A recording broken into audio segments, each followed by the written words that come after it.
Welcome back, dear friend. Tonight we'll be traveling across oceans of time, through mists of myth and memory, into the sweeping history of Japan, a land of rising suns, of samurai and emperors, of gardens, temples, and towers. From its earliest beginnings as a cluster of islands to the dazzling modern nation it has become today, Japan's story is one of resilience, creativity, and transformation. So before you get too comfortable, take a moment to like and subscribe, but only if you enjoy the type of content that merges myth and mystery. And hey, let us know from where you are watching and what time it is for you right now. Sometimes our stories are better than sleep, and other times they make you dream louder. It's time now to dim the lights, turn on a fan for some noise, and let's cover what we have for tonight. Together, as the islands continued to rise from the ocean, each took on a distinct personality, as though the gods had whispered a unique intention into its soil. Picture Honshu, the central and largest of the islands, stretching long and majestic like a dragon resting across the Pacific. Its mountains rose sharply, their peaks shrouded in delicate mists that drifted like silver threads across the sky. Rivers carved through the valleys, glistening like molten glass in the first light of dawn. Forests of ancient trees, tall and wise, began to take root, their roots digging deep into the fertile soil, and their branches reaching skyward, yearning toward the heavens. Here, the first whispers of human settlement would one day echo, and yet even now, in these earliest moments, the land seemed alive with possibility, as if it knew that it was destined to hold the heart of a nation. To the southwest lay Kyushu, bathed in the warmer winds that drifted across the seas from distant lands. Its plains were fertile, its rivers wide and gentle. In the early days, the gods watched over Kyushu, imagining the rich harvests it would one day bring, the fields of rice that would sway like waves under the sun. Imagine gentle rains falling, pattering softly on the ground, nurturing tiny shoots that would grow into strong trees, wildflowers, and grasses. This was a land of quiet promise, a place where the rhythm of life would always flow in harmony with the natural world, a land where the delicate balance of creation could be observed in every leaf, every pebble, every ripple in the rivers. Shikoku, smaller and more secluded, rose like a secret, tucked away from the vast expanse of ocean. Its hills rolled gently, and its forests seemed to hum with a quiet energy. You can picture a morning mist weaving through its valleys, curling around the trunks of trees like delicate ribbons of smoke, soft and silent. Here, the gods imagined a place of reflection, where the spirit could wander and rest. The streams of Shikoku gurgled gently, carrying clear, cool water over smooth stones. Even in these earliest days, the island seemed to invite stillness and contemplation, a natural sanctuary in the midst of the larger world. To the north, Hokkaido emerged, vast and untamed, a land of stark beauty and silent grandeur. Its mountains towered high, capped with snow, even as the first light of creation kissed the lower slopes. Imagine the cold, crisp air, the scent of evergreen forests, and untouched earth.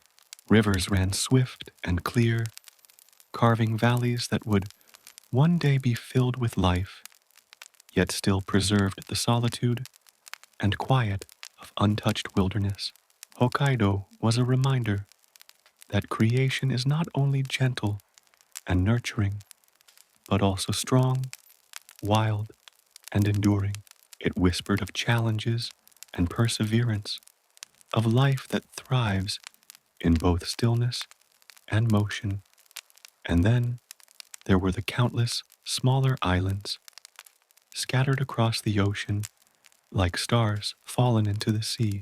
Some were rocky and steep, while others were soft and sandy, each shaped with care, each holding a secret yet to be revealed. They seemed to dance on the waters, rising and falling with the tides, a reminder that life itself is fluid, constantly moving, shifting, yet always returning to a sense of balance. In these islands, the gods planted the seeds of diversity, the notion that each place, each life, carries its own purpose, its own beauty, and its own story. As the islands took form, the gods moved among them, their presence a quiet blessing upon the land. Izanagi and Izanami walked slowly, deliberately, leaving impressions in the earth, as if to say, here is a place where life will flourish, where stories will unfold. The air carried their whispers, soft and barely audible, yet filled with meaning. They paused at rivers, kneeling to touch the cool, clear water, and as they did, the currents seemed to hum with life. They traced their fingers along rocks and soil, and the very texture of the earth seemed to respond, firm yet yielding, waiting to be shaped by those who would one day walk upon it. Birds began to appear, delicate and tentative at first, their wings brushing the air like soft sighs. They circled over mountains and valleys, testing the winds, their calls echoing across the newborn islands. Their songs were a gentle music, a reminder that life was beginning to populate the land. Fish swam in the rivers, small and swift, their scales catching the sunlight, flickering like liquid jewels. Even the smallest creatures, unseen at first, were present, adding to the rhythm of creation. Everything moved with purpose and harmony, as if the islands themselves had a heartbeat, slow and steady, pulsing with the energy of potential and growth. The night fell gently upon these newborn islands, soft and tender. The sky, untouched by city lights, was deep and infinite, dotted with stars that shone as if in celebration of creation. The moon rose, casting silver light upon the waters, turning the waves into flowing ribbons of light.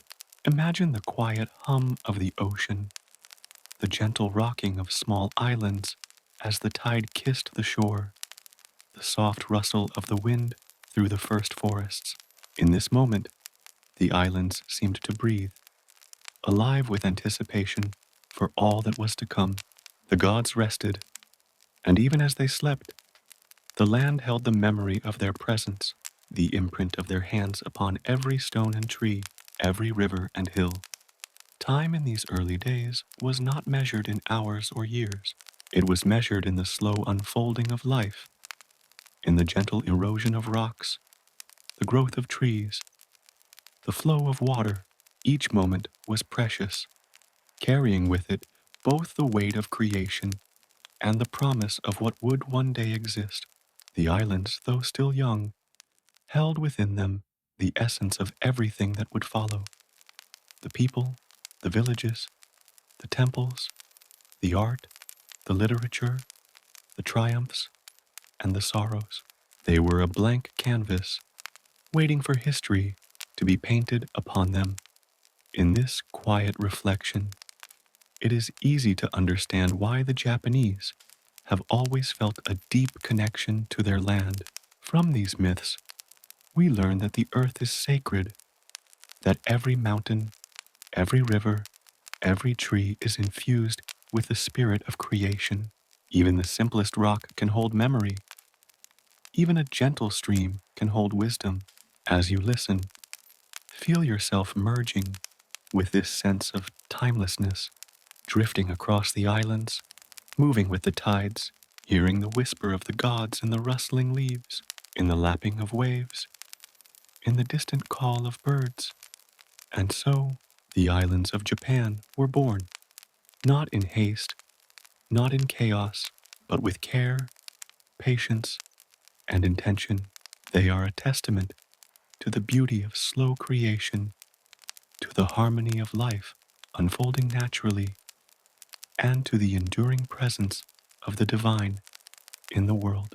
Close your eyes, dear friend, and imagine standing upon a gentle hill as the first light of dawn spills across Honshu, Kyushu, Shikoku, and Hokkaido, and across the myriad smaller islands that shimmer like scattered gems in the ocean.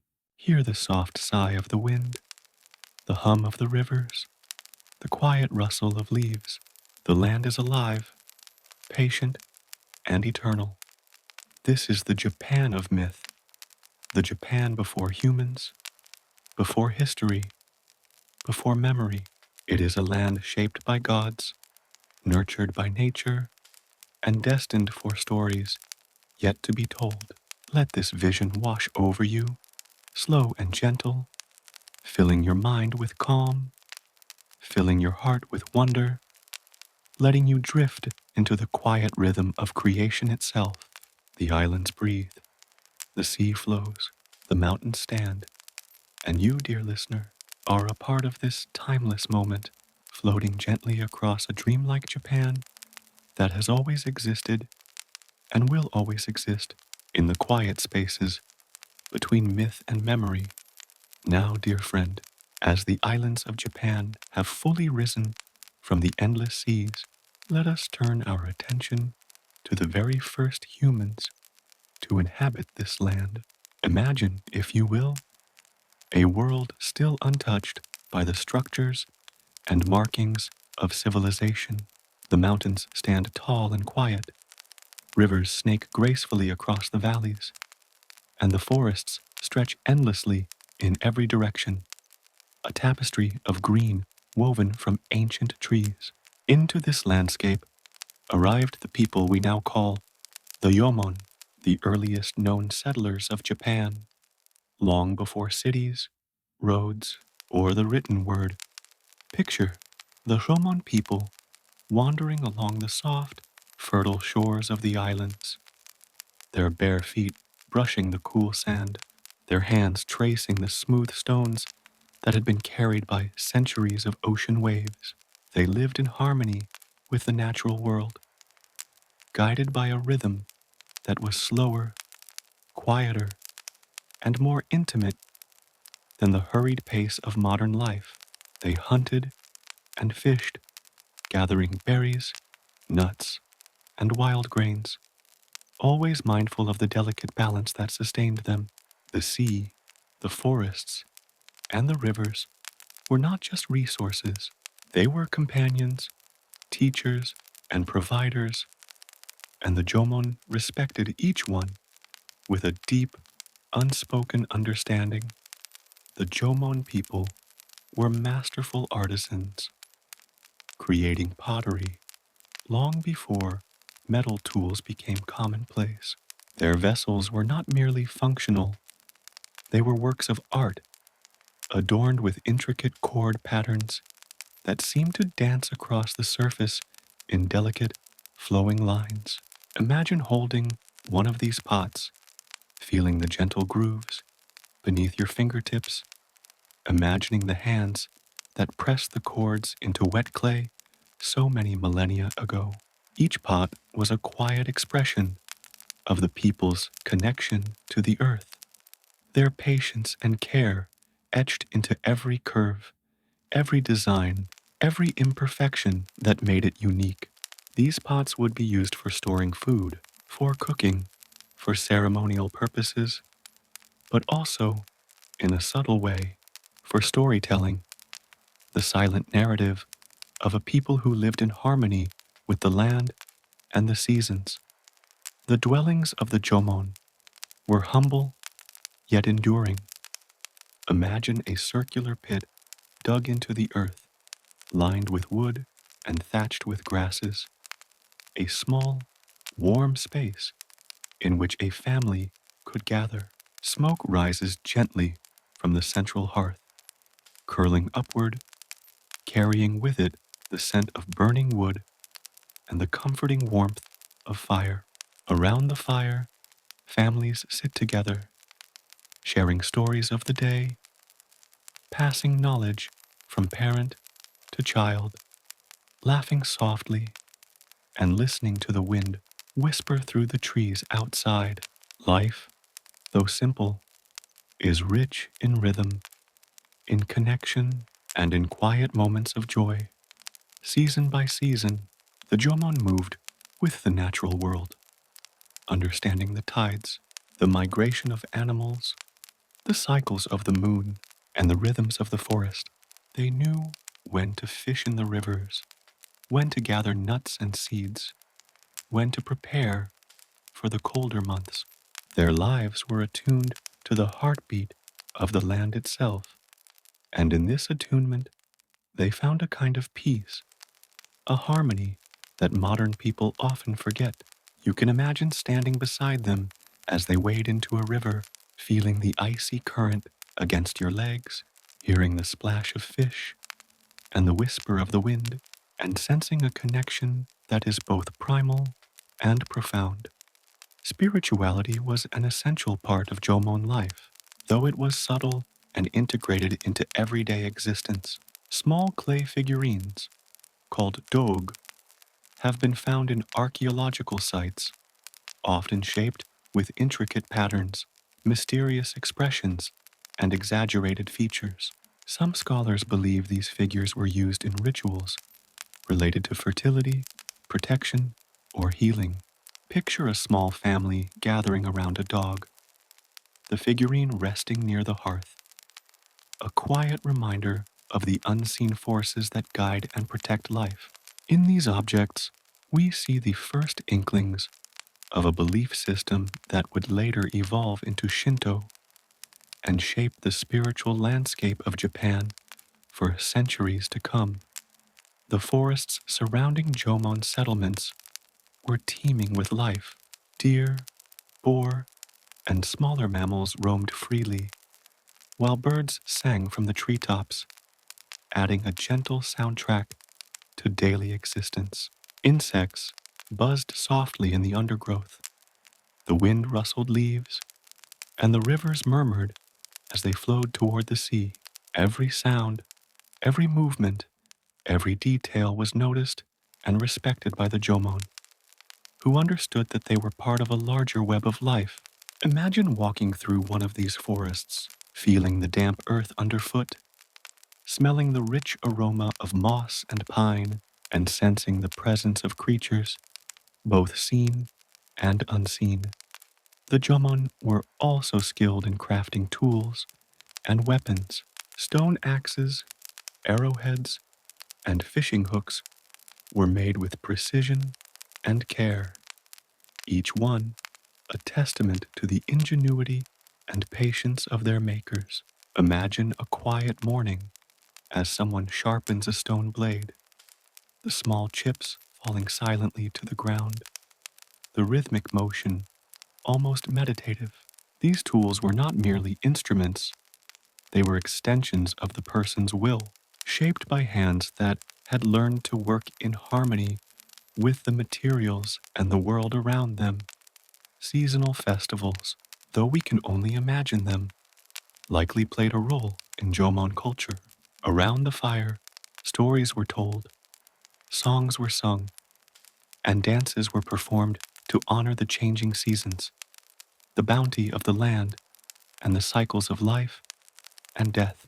The Jomon understood that life was a series of rhythms, a gentle ebb and flow that mirrored the tides, the moon, and the turning of the year. In these celebrations, joy and gratitude were expressed, weaving a sense of community and continuity that would echo through the centuries. Trade and contact with neighboring regions may also have existed, subtle and understated.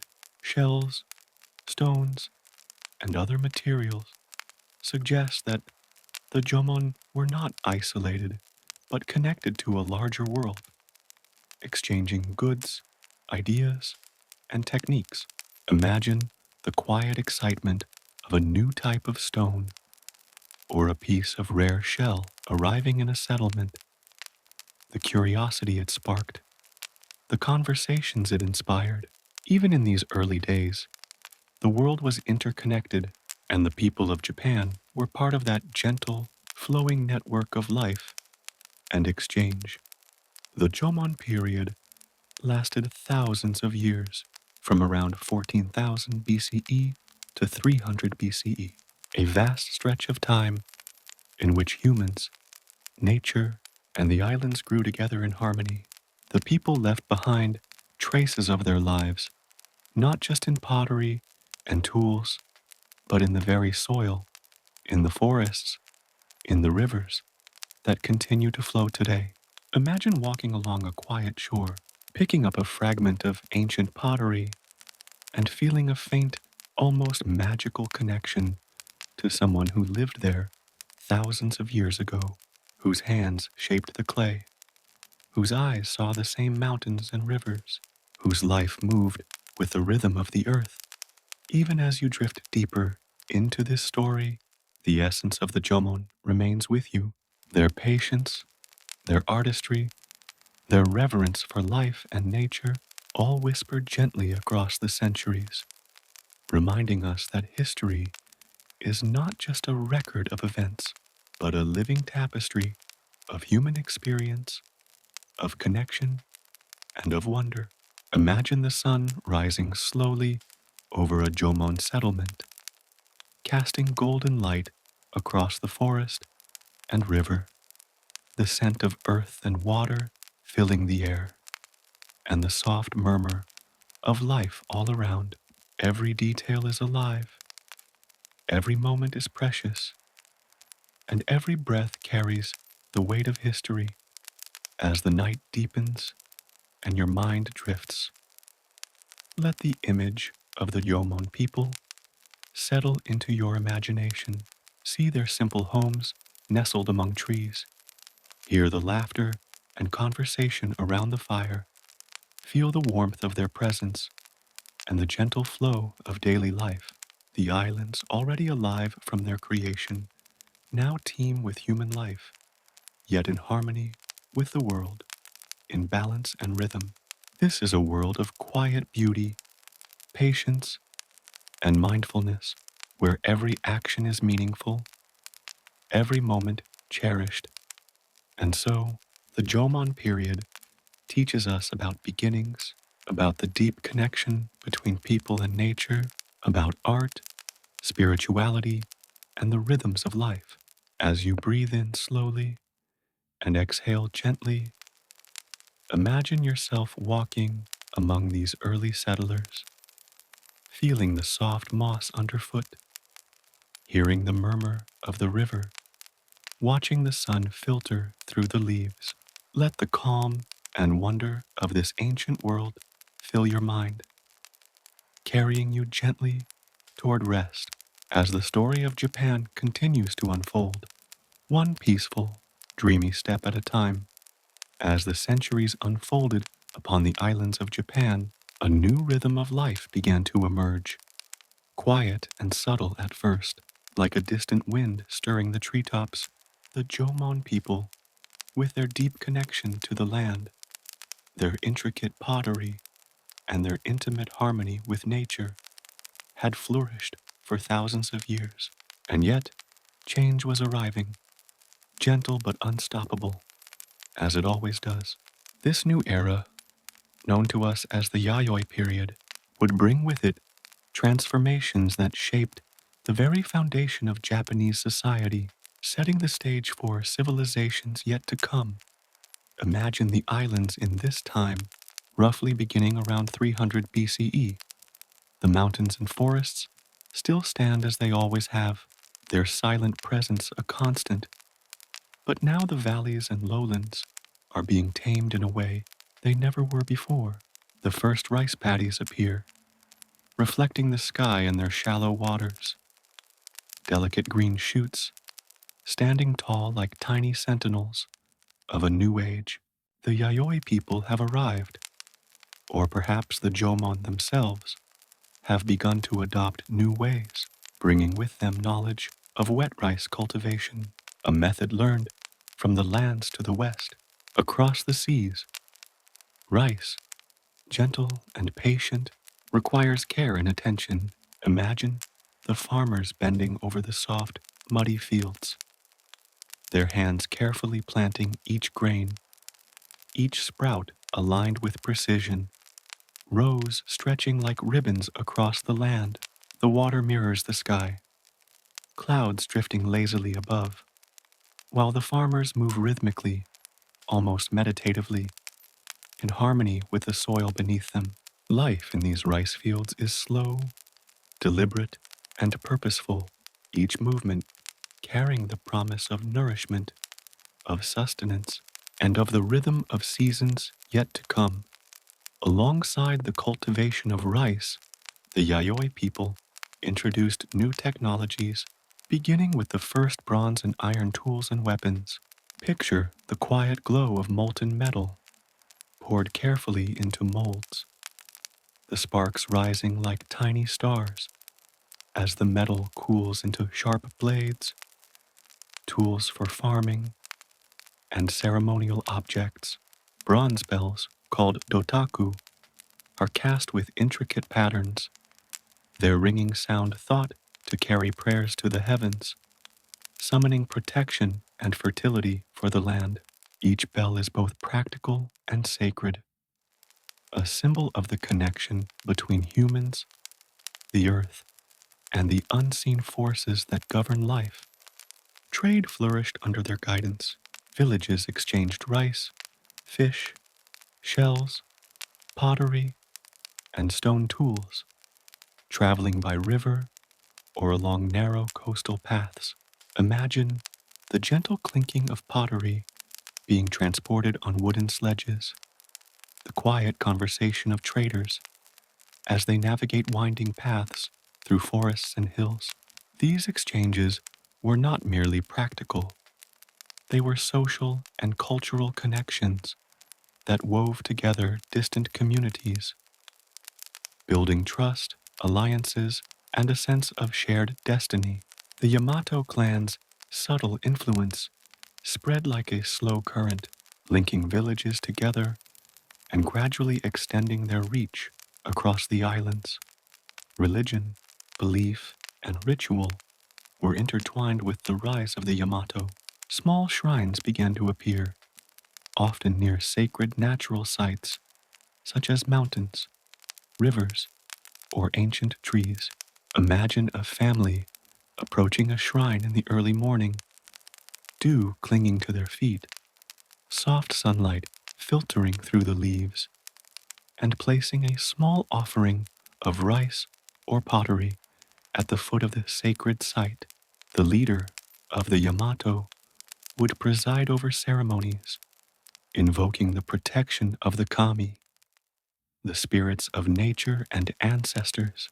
These ceremonies were quiet, deliberate, and infused with reverence.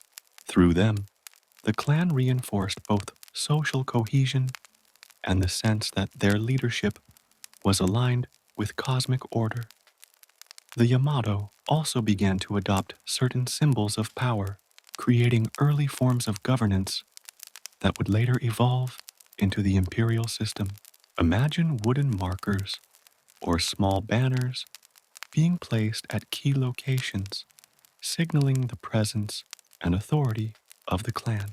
They organized gatherings where leaders of surrounding villages would meet, discuss matters of trade, security, and ritual, and hear the counsel of the Yamato elders. These assemblies were calm and deliberate, conducted with a sense of balance and fairness, and yet always subtly reinforcing the position of the Yamato as central figures in the island's emerging hierarchy. Military organization was minimal at first, but its presence was felt. Spears, bows, and small bands of warriors maintained order and protected the growing network of settlements. Imagine the soft echo of footsteps through forest paths, the faint glint of bronze or iron reflecting sunlight, the quiet readiness of those who stand watch, not for conquest, but for stability. The Yamato did not dominate through fear or force alone. Their power was a delicate balance of diplomacy, spiritual authority, and the quiet but steady influence of their leadership. As the Yamato influence spread, so too did cultural development. Pottery and tools became more standardized, reflecting the organization and communication between villages. Weaving, cord making, and other crafts flourished, while rituals surrounding birth, death, and the cycles of nature became more formalized. Imagine a village elder shaping a clay pot over the soft glow of a hearth, the pattern pressed carefully into the surface, every swirl and groove reflecting generations of accumulated knowledge and care. In these quiet acts of creation, the people of the Yamato era expressed their connection to the land, to each other, and to the divine. By the 4th and 5th centuries, the Yamato had begun to dominate a large portion of central Honshu. They established more formalized centers of power, often located on strategic hills or near rivers, allowing them to oversee trade, agriculture, and regional disputes. Imagine standing atop one of these hills, looking down at the valley below. Villages cluster around the riverbanks. Rice fields stretch in neat, reflective patterns. Forests surround the settlements like protective arms, and smoke from hearths rises gently into the sky. The Yamato clan watches over this network, not as distant overlords, but as organizers and guides, ensuring the rhythm of life continues smoothly, efficiently, and in harmony with both people and nature. The influence of the Yamato was also felt in their engagement with neighboring regions. Through quiet diplomacy and trade, they established links with communities across the seas, exchanging goods, ideas, and cultural practices. Imagine the soft murmur of voices as traders arrive from distant shores, bringing new tools, pottery designs, or knowledge of celestial movements. These interactions subtly expanded the scope of Yamato authority, connecting them to a larger world without the need for conquest or war. At the heart of the Yamato rise was a careful balance between tradition and innovation. They respected the natural rhythms established by the Jomon and Yayoi people, but they also introduced new forms of social organization, leadership, and ritual. Imagine a quiet evening in a Yamato village. The sun sets behind distant hills, casting long shadows over rice paddies and forests. Families gather near their hearths, sharing meals, telling stories, honoring ancestors, and listening to the quiet guidance of clan leaders. The air is filled with a sense of calm, continuity, and the subtle presence of authority, both human and divine. Over time, the Yamato clan's influence laid the foundation for the imperial system that would define Japan for millennia. Their claim of divine descent, combined with their careful management of villages, trade, and ritual, established a model of leadership rooted in both spiritual authority and practical governance.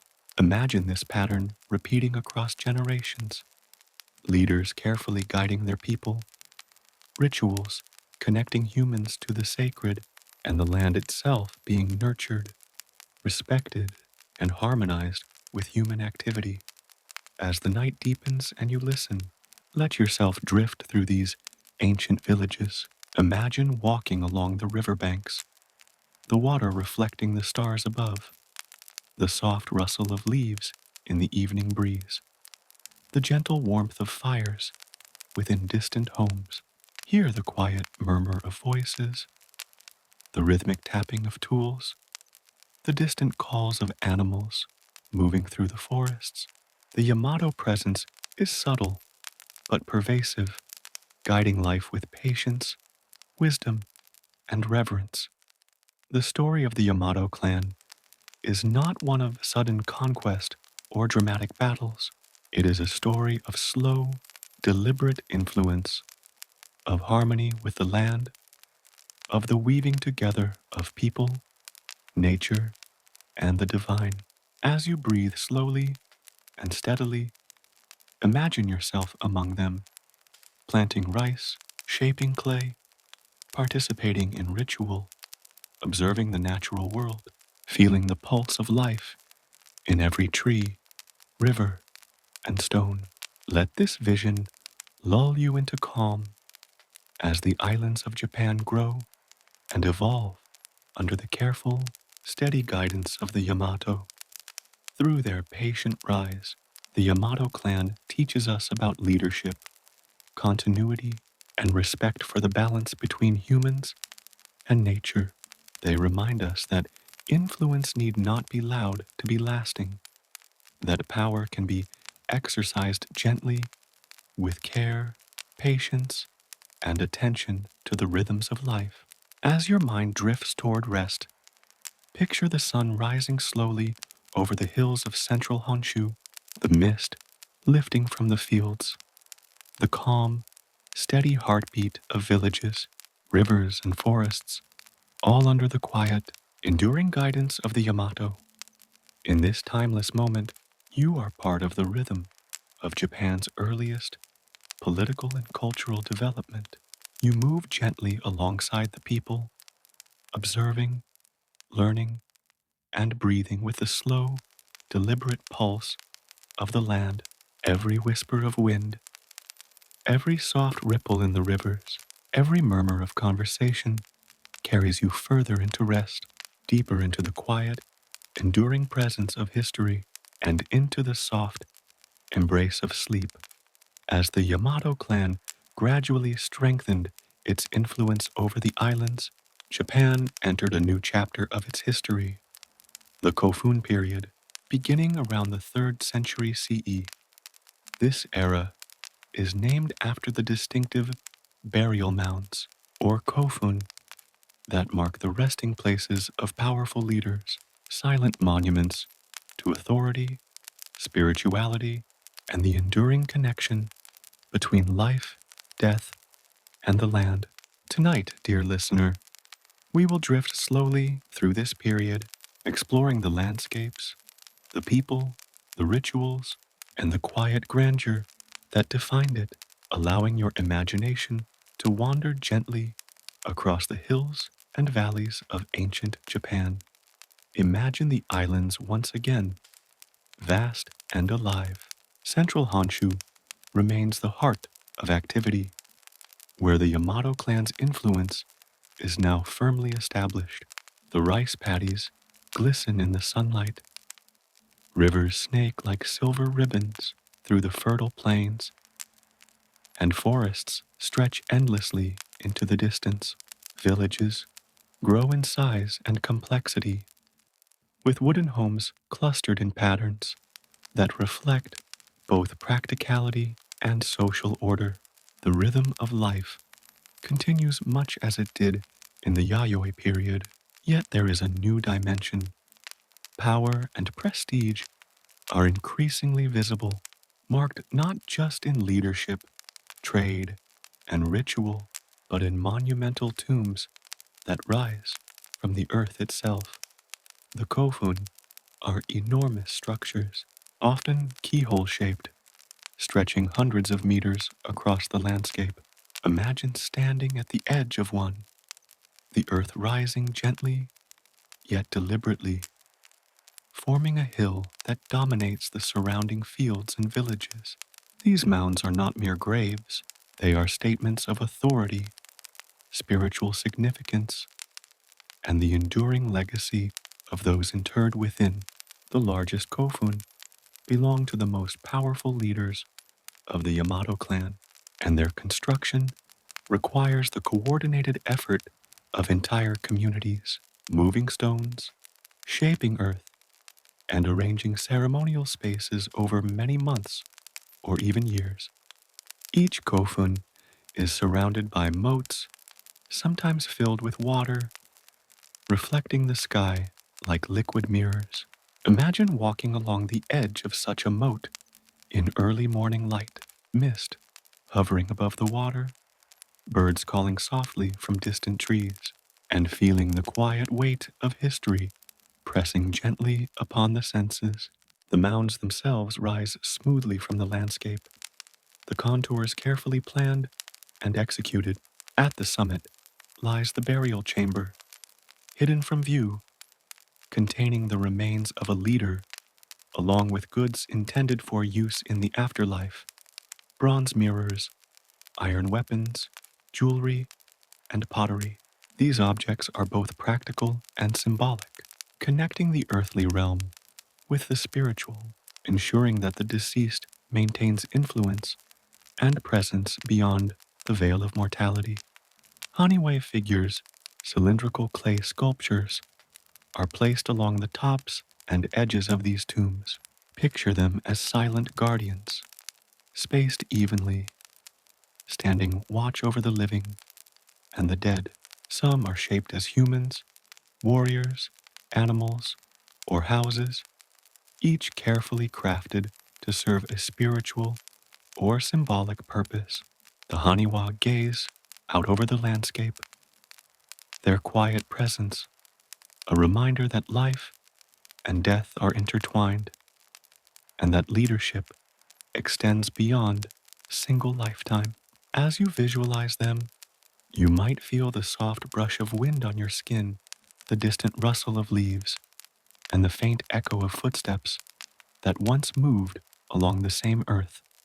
The construction of Kofun requires enormous effort, and it is in this work that we see the social and political organization of the Yamato. Villages coordinate labor, providing food, tools, and manpower. Leaders direct the process, ensuring that the mound is constructed precisely, that every stone and haniwa is placed correctly, and that the spiritual integrity of the site is maintained.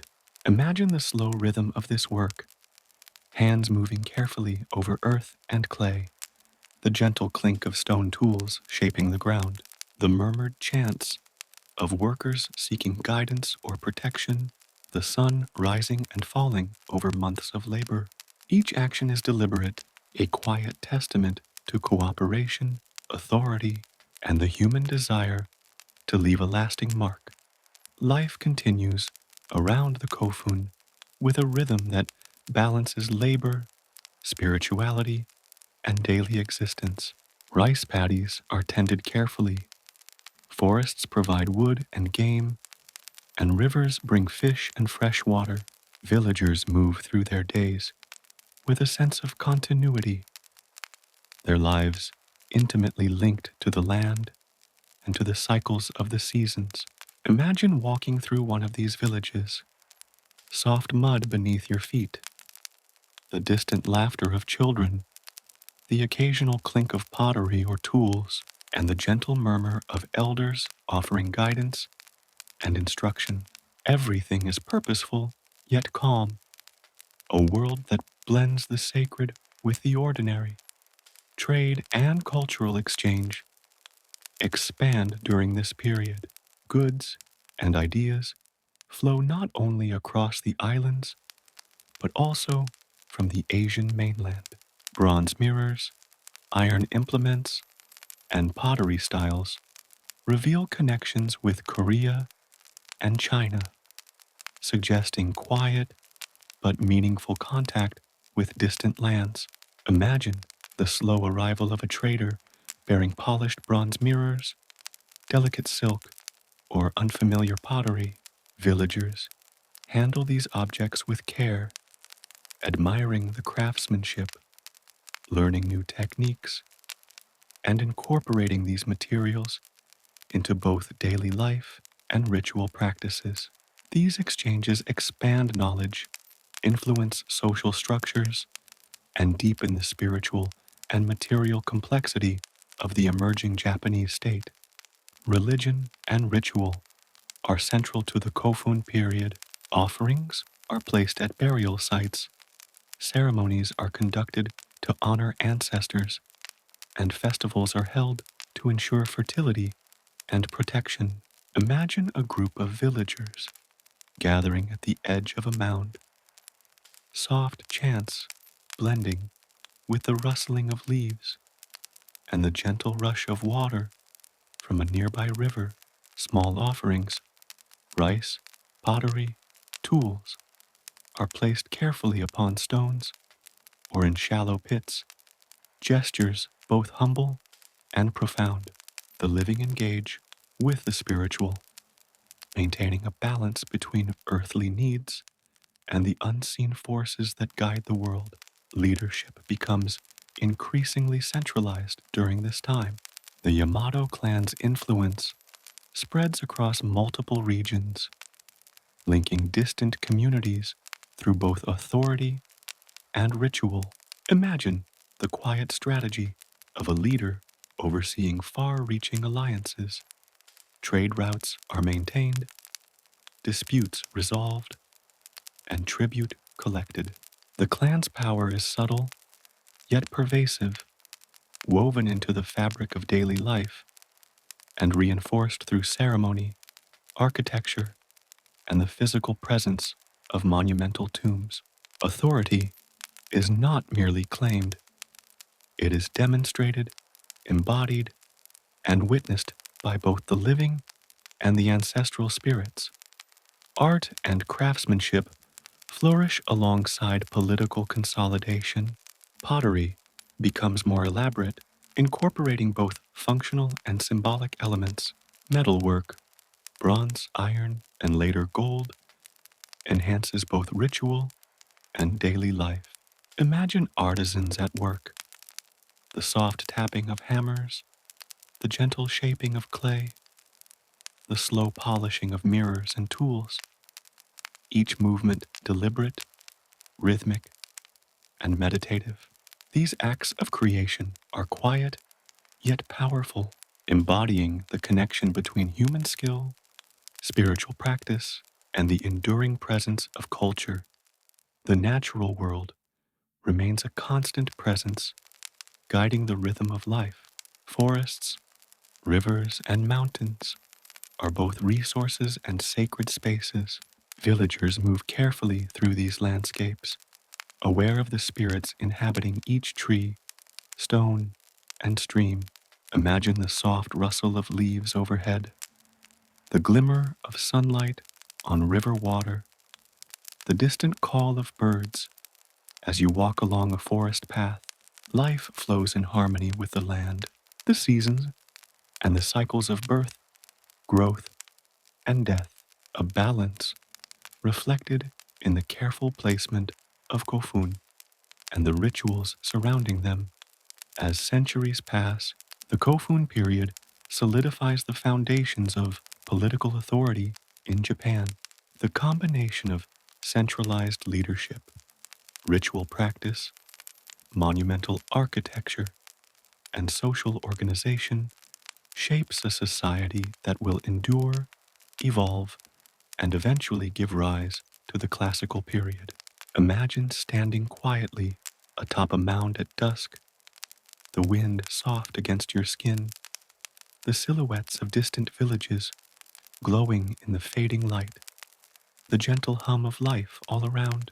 You feel the weight of history, the presence of countless lives, and the quiet continuity of a culture that is both ancient and alive.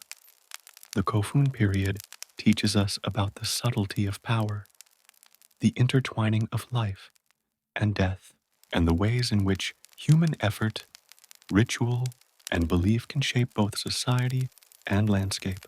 The tombs, the haniwa, the fields, and the villages all reflect a harmony between human activity and the sacred order of the world. As you drift further into sleep, imagine moving slowly through this landscape, walking along the edge of a moat, observing workers tending rice paddies, seeing the soft glow of clay figures in the twilight, and feeling the pulse of life and history beneath your feet. Through the quiet labor, ritual, and artistry of the Kofun period, the islands of Japan come alive with continuity, connection, and reverence. Leaders, villagers, artisans, and spirits coexist in a delicate balance, their lives interwoven with the land, the cycles of nature, and the flow of generations. Imagine yourself breathing in the cool evening air, hearing the distant murmur of water, the soft rustle of trees, and the gentle hum of a world carefully ordered, rich with meaning, and infinitely patient. The Kofun period is a testament to the enduring nature of human ambition tempered by respect for the natural and spiritual world. As you lie back and listen, allow your mind to drift across the gentle hills, moats, and forests, across the quiet villages and monumental tombs. Let the rhythm of life in ancient Japan, slow and deliberate, carry you deeper into calm, into rest, and into dreams filled with the soft presence of history, nature, and the enduring human spirit. As the Kofun period gently recedes into the mists of history, Japan's islands prepare to welcome a new influence, one that will ripple quietly yet profoundly through every aspect of life. This is the Asuka period, beginning around the mid-6th century CE, a time when the spiritual landscape of Japan began to shift with the introduction of Buddhism. Imagine the soft rustle of rice fields under a morning breeze, the reflective gleam of rivers stretching across fertile valleys, and the silent forests that have watched centuries unfold. Into this world arrives a foreign wisdom, carried by travelers and traders, whispered across the seas from the lands of Korea and China, bringing with it the teachings of the Buddha and the intricate beauty of temple architecture. Picture a quiet morning as ships glide slowly along the coast, their sails catching the gentle sunlight, carrying monks, scholars, and sacred texts. Imagine the rhythmic lapping of the waves against the hulls, the soft creaking of timbers, and the quiet murmur of voices sharing stories of distant lands. These travelers arrive at ports near the Yamato heartland, and the people, curious and reverent, receive the teachings of Buddhism. The ideas are unfamiliar, yet compelling, a philosophy and practice that speaks of suffering, compassion, and the impermanence of life. The initial reception is cautious, the ideas mingling with existing Shinto practices, creating a delicate dialogue between the old ways and the new. The Asuka period is named after a region in central Honshu where political and religious innovation converge. Imagine walking through gently rolling hills, dotted with small villages, rice paddies reflecting the early morning sky, and temples just beginning to rise, their wooden beams and thatched roofs forming simple yet purposeful structures. Here, early Buddhist temples emerge, often constructed near rivers or sacred hills, integrating harmoniously with the surrounding natural environment. These spaces are serene and contemplative, inviting quiet meditation and reflection, places where the mind can rest and the spirit can wander. Prince Shotoku, a central figure of this period, plays a pivotal role in embracing and promoting Buddhism. Imagine him walking slowly along a temple path, robes brushing softly against the ground, eyes contemplative, a gentle smile on his lips as he contemplates the teachings of the Buddha. He commissions the construction of temples, organizes the translation of sacred texts, and encourages the integration of Buddhist principles into governance and daily life. His leadership is measured and thoughtful, aiming to harmonize spiritual wisdom with the practical needs of society, creating a foundation for a cultural transformation that will unfold over centuries. The first Buddhist temples in Japan are modest, yet filled with subtle beauty. Imagine entering one, the scent of incense curling in the air, the quiet glow of oil lamps reflecting on wooden beams, and the soft murmur of monks chanting sutras in gentle, rhythmic tones. Every detail is intentional. The placement of statues, the arrangement of offering tables, the flow of light through wooden lattice windows. The space itself is designed to calm the mind, to focus attention inward, and to provide a refuge from the noise and chaos of everyday life. Alongside the introduction of Buddhism, the Asuka period sees the codification of laws and the formalization of political structures. Imagine scholars and officials gathering in a quiet hall, their hands moving slowly across paper and ink, recording decrees and regulations. The Taika reforms, issued in 645 CE, seek to centralize authority, organize taxation, and structure the court system. This is a time of careful planning, subtle negotiation, and the deliberate building of institutions that will support the growing influence of both the state and religion. Each document, each rule, is a gentle ripple in the flow of history, shaping the islands quietly yet profoundly. Art and architecture flourish in response to the new spiritual influence. Bronze and gilt statues of the Buddha are crafted with meticulous care, their serene faces and flowing robes reflecting both skill and reverence. Imagine an artisan shaping a statue over days or weeks, the soft scrape of tools against metal, the gentle patter of hands smoothing surfaces, the quiet focus that transforms raw material into a sacred object. Painted murals adorn temple walls, depicting serene landscapes, bodhisattvas, and scenes from sutras, each stroke deliberate and meditative, inviting viewers to lose themselves in contemplation. The integration of Buddhism with existing Shinto practices is gradual and subtle. Sacred natural sites continue to hold importance, yet temples and rituals now offer new pathways for reflection and spiritual guidance. Imagine villagers walking from rice fields through forests to reach a newly constructed temple, carrying small offerings of rice, water, or incense. The sound of their footsteps is soft against the mossy ground, their presence respectful and contemplative. The temple becomes a quiet meeting place for community, a space where earthly life and spiritual insight intertwine seamlessly. Education and literacy slowly spread during this period. Monks and scholars studied Chinese texts, translating sutras into the Japanese language, carefully preserving meaning and nuance.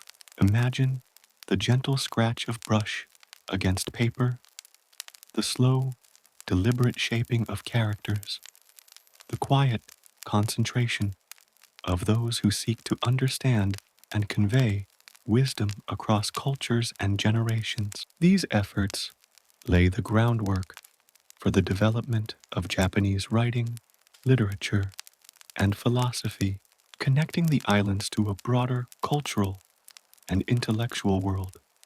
The Asuka period is also a time of subtle diplomacy. Envoys and traders travel between Japan, Korea, and China, bringing ideas, goods, and artistic techniques. Imagine the quiet excitement of encountering a new type of bronze bell, silk fabric, or architectural design. Villagers and court officials alike handle these objects with care, marvel at their intricacy, and slowly incorporate elements into local practice. Through these gentle exchanges, the islands of Japan gradually broaden their horizons, expanding both materially and spiritually. Daily life continues with quiet rhythm. Farmers tend rice paddies, artisans shape clay and metal, and children play among the fields and forests.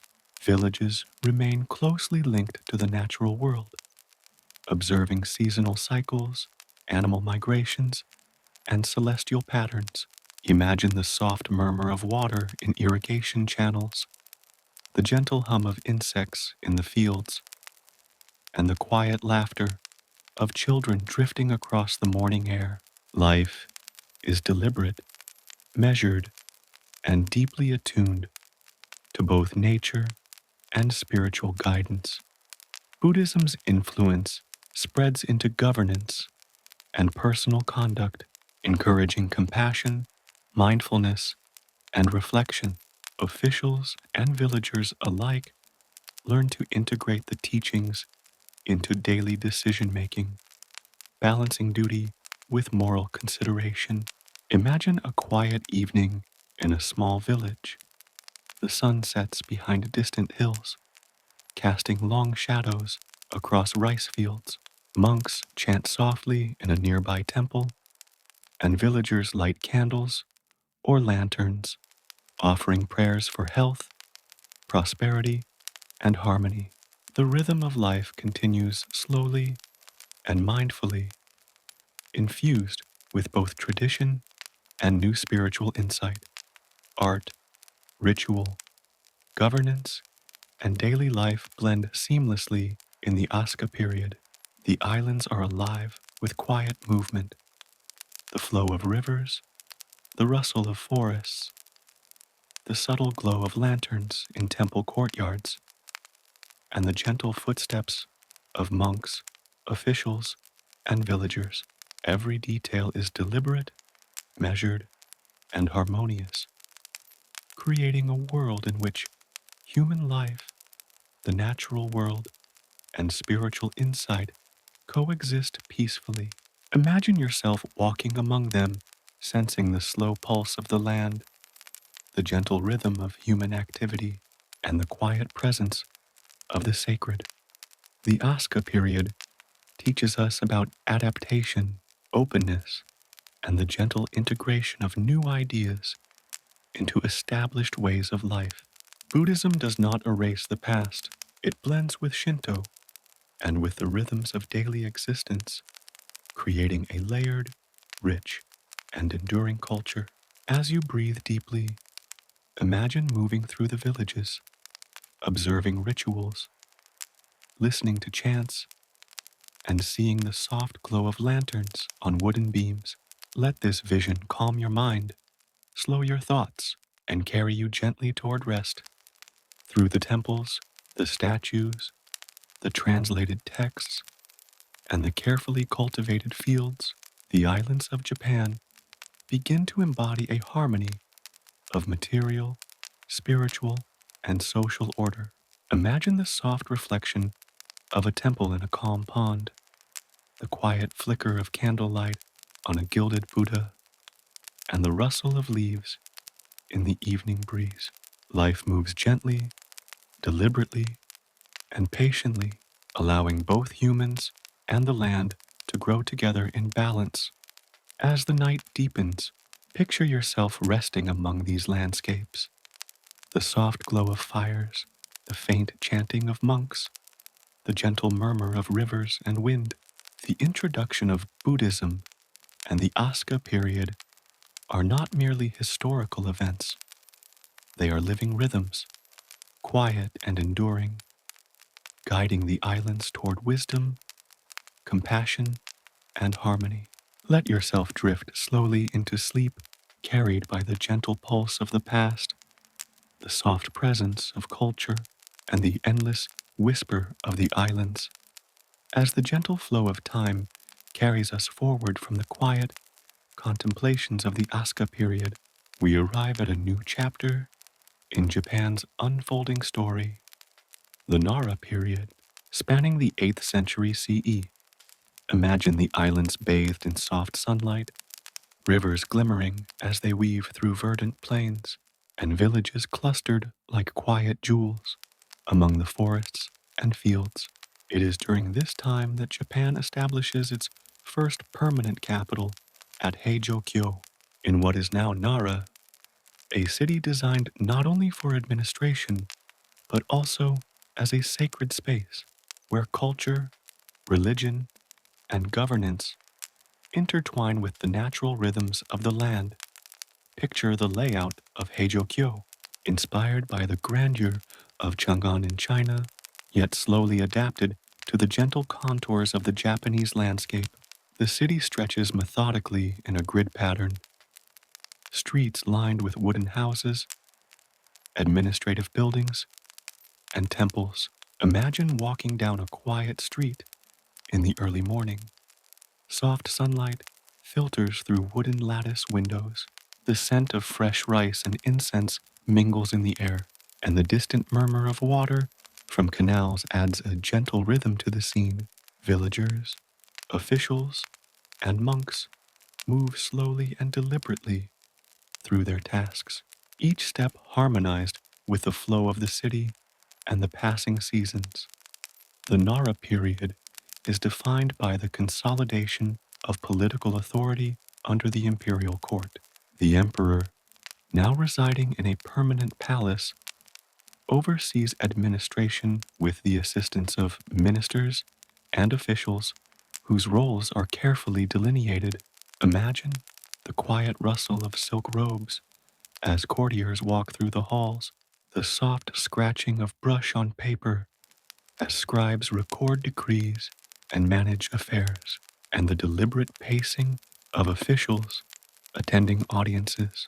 Life in the capital is measured, organized, and imbued with a sense of order that radiates outward, shaping the governance of distant provinces and villages. Buddhism continues to flourish during the Nara period, becoming deeply intertwined with both culture and politics. Grand temples rise across the city and the countryside, their wooden beams and tiled roofs reflecting sunlight like calm mirrors. Picture Todaiji, the great temple of the Daibutsu, slowly taking shape, its enormous wooden structure reaching toward the sky. Within, a colossal bronze statue of the Buddha is cast, serene and majestic, its gaze calm and unyielding, a symbol of spiritual authority and protection over the realm. The sound of chisels, hammers, and soft chanting fills the air, a slow and meditative rhythm that mirrors the passage of centuries. Education and scholarship thrive in Nara as well.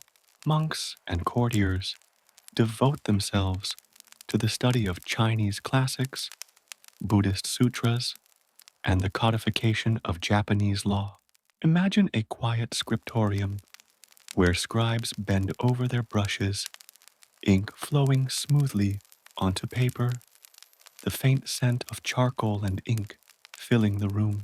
The deliberate rhythm of their work echoes the careful structuring of society itself, connecting spiritual insight, governance, and cultural continuity. These texts become the foundation of Japanese literature, history, and religious thought, enduring across generations. Artistic expression expands with serene and meticulous beauty, Buddhist statues, paintings, lacquerware, and pottery reflect not only technical mastery, but also spiritual devotion.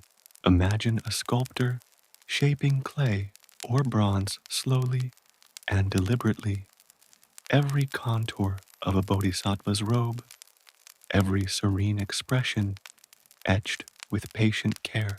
Painters work in soft light, layering pigments with gentle brushstrokes, capturing landscapes, deities, and ritual scenes in harmonious balance. Art becomes a form of meditation, a quiet reflection of the interconnectedness of life, faith, and human endeavor. The Nara period is also a time of codification and record keeping. The Kojiki and Nihon Shoki, two of Japan's earliest historical chronicles, are compiled during this era, preserving myths, genealogies, and the foundational narratives of the islands. Imagine scholars reading these texts aloud in quiet chambers, their voices steady and measured, conveying stories of gods, emperors, and heroes, weaving the threads of past and present into a continuous tapestry. These works not only record events, but also shape cultural identity, grounding the people in shared memory and spiritual lineage. Daily life in the provinces continues with the gentle rhythm established in earlier periods. Farmers tend rice paddies and vegetable fields. Artisans craft pottery, lacquerware, and textiles, and traders transport goods along rivers and coastal routes. Imagine walking along a rural path, soft mud beneath your feet, the scent of damp earth, and ripening rice in the air, the gentle murmur of villagers exchanging greetings. Life is purposeful, deliberate, and quietly interconnected with the cycles of nature and the spiritual practices emerging from the capital. Ritual and festival punctuate the year, blending Shinto and Buddhist practices into a harmonious whole. Offerings are made at shrines and temples, processions wind slowly through villages, and music and dance accompany seasonal celebrations. Imagine attending a festival in the early evening, the soft flicker of lanterns illuminating faces, the gentle rhythm of drums and flutes, the quiet joy of participants and spectators alike. These celebrations reinforce community bonds, provide spiritual nourishment, and mark the passage of time in alignment with both natural and cosmic order. The Nara period is notable for its attention to infrastructure and planning. Roads, canals, and bridges are constructed to facilitate communication and trade, connecting the capital with distant provinces. Imagine walking along one of these carefully maintained roads, the soft crunch of earth and gravel underfoot, the faint murmur of water in nearby canals, and the distant calls of birds echoing through the fields. These pathways enable the flow of people, goods, and ideas, reinforcing the growing cohesion of a nation united under centralized governance. Diplomatic contact with neighboring states, China, Korea, and beyond, continues to enrich the cultural and spiritual landscape. Envoys bring new artistic techniques, religious texts, and philosophical ideas, gradually integrating them into Japanese practice. Imagine the quiet arrival of a scroll from China, unrolled carefully before scholars and monks, its calligraphy precise and elegant, each character conveying centuries of wisdom.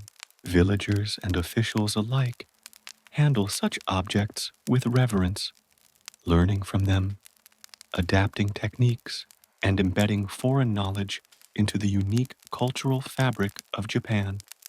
The Nara period also emphasizes legal and administrative organization.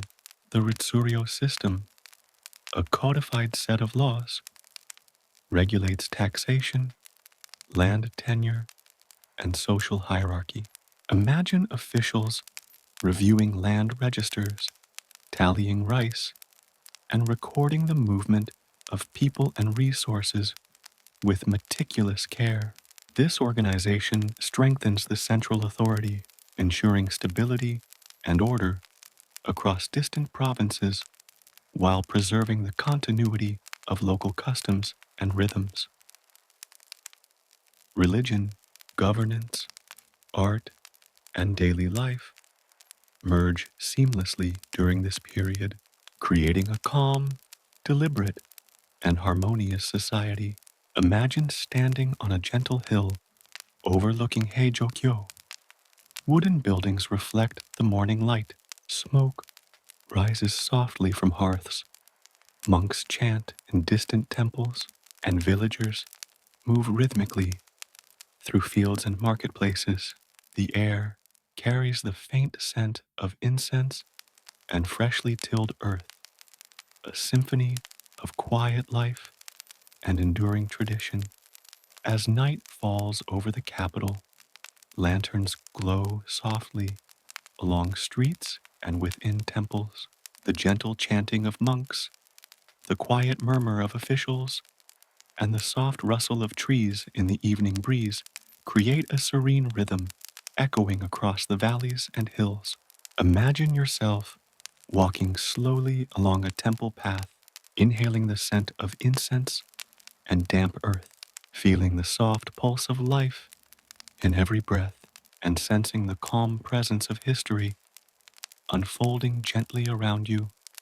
The Nara period teaches us about cultural flourishing rooted in balance between governance and spirituality, between the human and the natural, between innovation and tradition. Every ritual, every artwork, every edict is a reflection of the interconnectedness of life and the patient cultivation of society. As you breathe slowly and deeply, let the calm rhythms of Nara carry you into a state of quiet reflection, serenity, and rest. Through temples, texts, festivals, and landscapes, the islands of Japan embody a harmony of order, beauty, and spiritual depth. Imagine walking through the quiet streets of Heijokyo at dawn, seeing temples reflected in canals, hearing the faint murmurs of monks and villagers, feeling the soft breeze of the morning over fields and forests. Life moves slowly, deliberately, and gracefully, a gentle current that carries the islands toward the future while honoring the wisdom of the past. As sleep begins to descend, picture the golden light of lanterns flickering in distant temple courtyards, the soft lapping of water against canal walls, and the quiet rustle of leaves in evening winds. The Nara period is not just history, it is a living rhythm, a slow, deliberate unfolding of culture, faith, and human endeavor. Let yourself drift along with these rhythms, carried gently into dreams, filled with the quiet beauty and enduring presence of Japan's first capital and the cultural flourishing it nurtured. As the sun rises over the gently rolling hills of central Japan, the Nara period quietly gives way to the Heian period, beginning in 794 CE, when the imperial court moves to Heian-kyo, present-day Kyoto. Imagine the soft glow of dawn filtering through bamboo groves and pine forests, rivers shimmering with mirrored reflections, and the air carrying the faint scent of flowering cherry trees. The Heian period is known as an age of elegance, refinement, and the blossoming of courtly culture, a time when poetry, Art, music, and ceremony shape the lives of those who dwell near the heart of imperial power. The city of Heian is carefully planned with a grid-like structure, wide avenues, and an orderly arrangement of palaces, residences, and temples. Imagine walking along these streets in the early morning, the soft crunch of the wooden sandals on earth paths, the gentle whisper of silk robes brushing against each other, and the faint murmur of water from canals flowing through the city. Life unfolds with deliberate grace.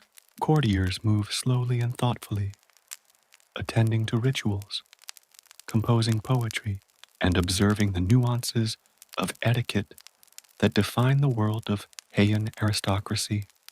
At the center of this world is the emperor and the imperial court, presiding over governance, religion, and cultural life. Imagine the palace as a quiet, sprawling space of wood and tatami, where screens painted with landscapes and seasonal motifs divide rooms, and sunlight glances softly off lacquered surfaces.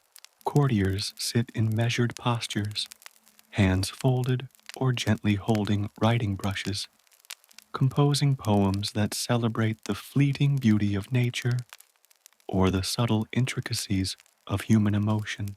Every gesture, every word, every movement carries meaning, reflecting a society deeply attuned to aesthetics, refinement, and harmony.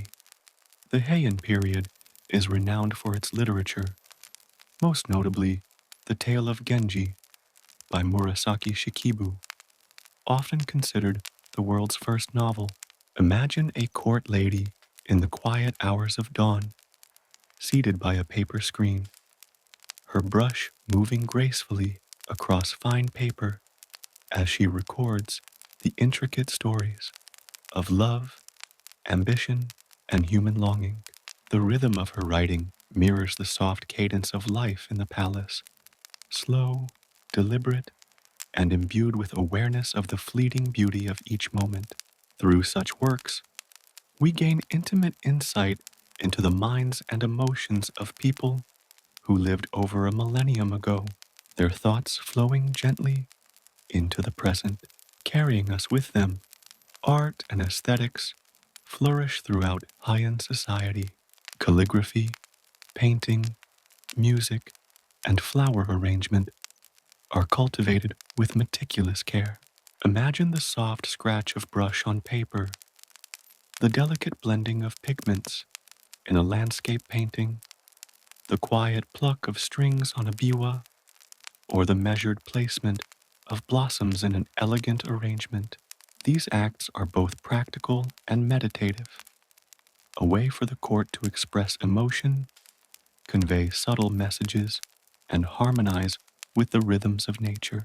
Every creation is imbued with a sense of impermanence, a reflection of the Japanese concept of mono no aware, the gentle awareness of life's fleeting beauty.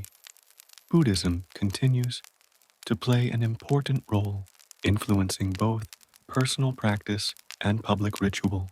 Temples such as Byodo-in and Kofukuji rise gracefully, their architecture blending seamlessly with the natural environment.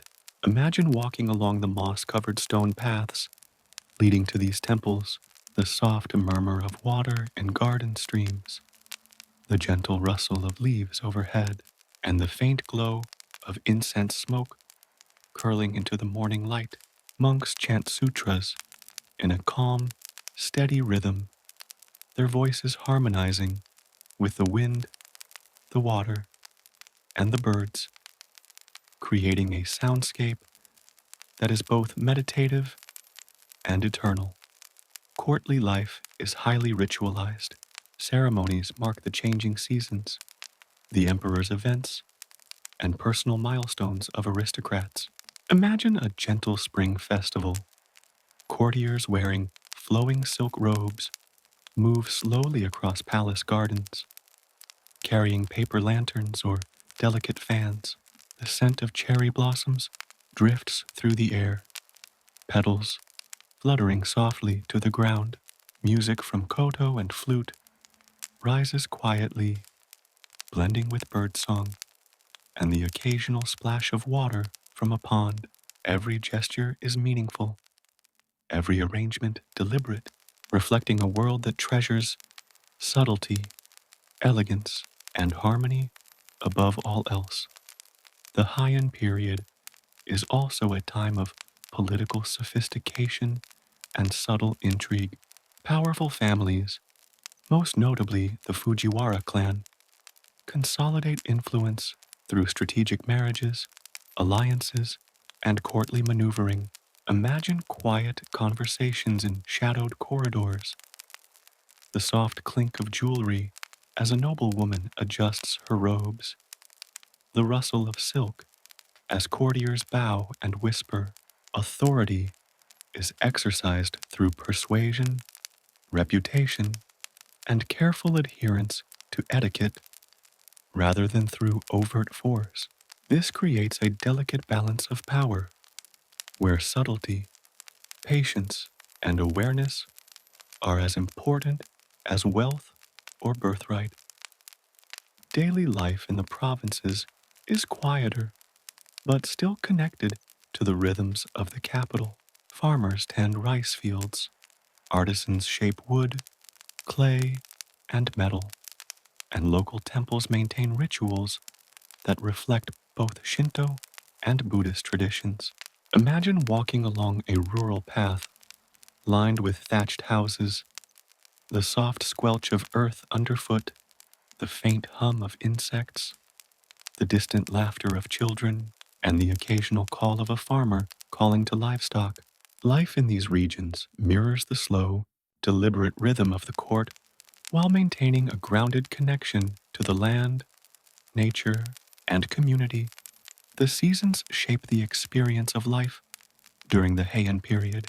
Spring is celebrated with cherry blossoms, soft petals drifting lazily to the ground, marking the transient beauty of life. Summer brings the gentle hum of cicadas and the reflective shimmer of rice paddies. Autumn is a time of harvest and poetic reflection, with golden leaves floating through quiet gardens. Winter is serene and contemplative, with frost glinting on temple roofs and the occasional smoke rising from hearth fires. Each season is experienced with mindfulness, a gentle awareness of the passage of time and the impermanence of all things. Education and literacy flourish, especially among women of the court who produce diaries, poetry, and novels that record the subtleties of life with elegance and insight.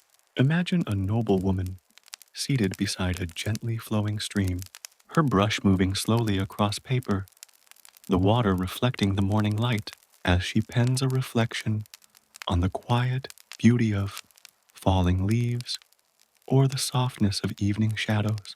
These literary works preserve the sensibilities of a culture deeply attuned to beauty, emotion, and human connection, their influence echoing across centuries. The Heian period also fosters the development of native Japanese culture. Distinct from Chinese influence, Kana script evolves, allowing for a more natural expression of Japanese language and thought.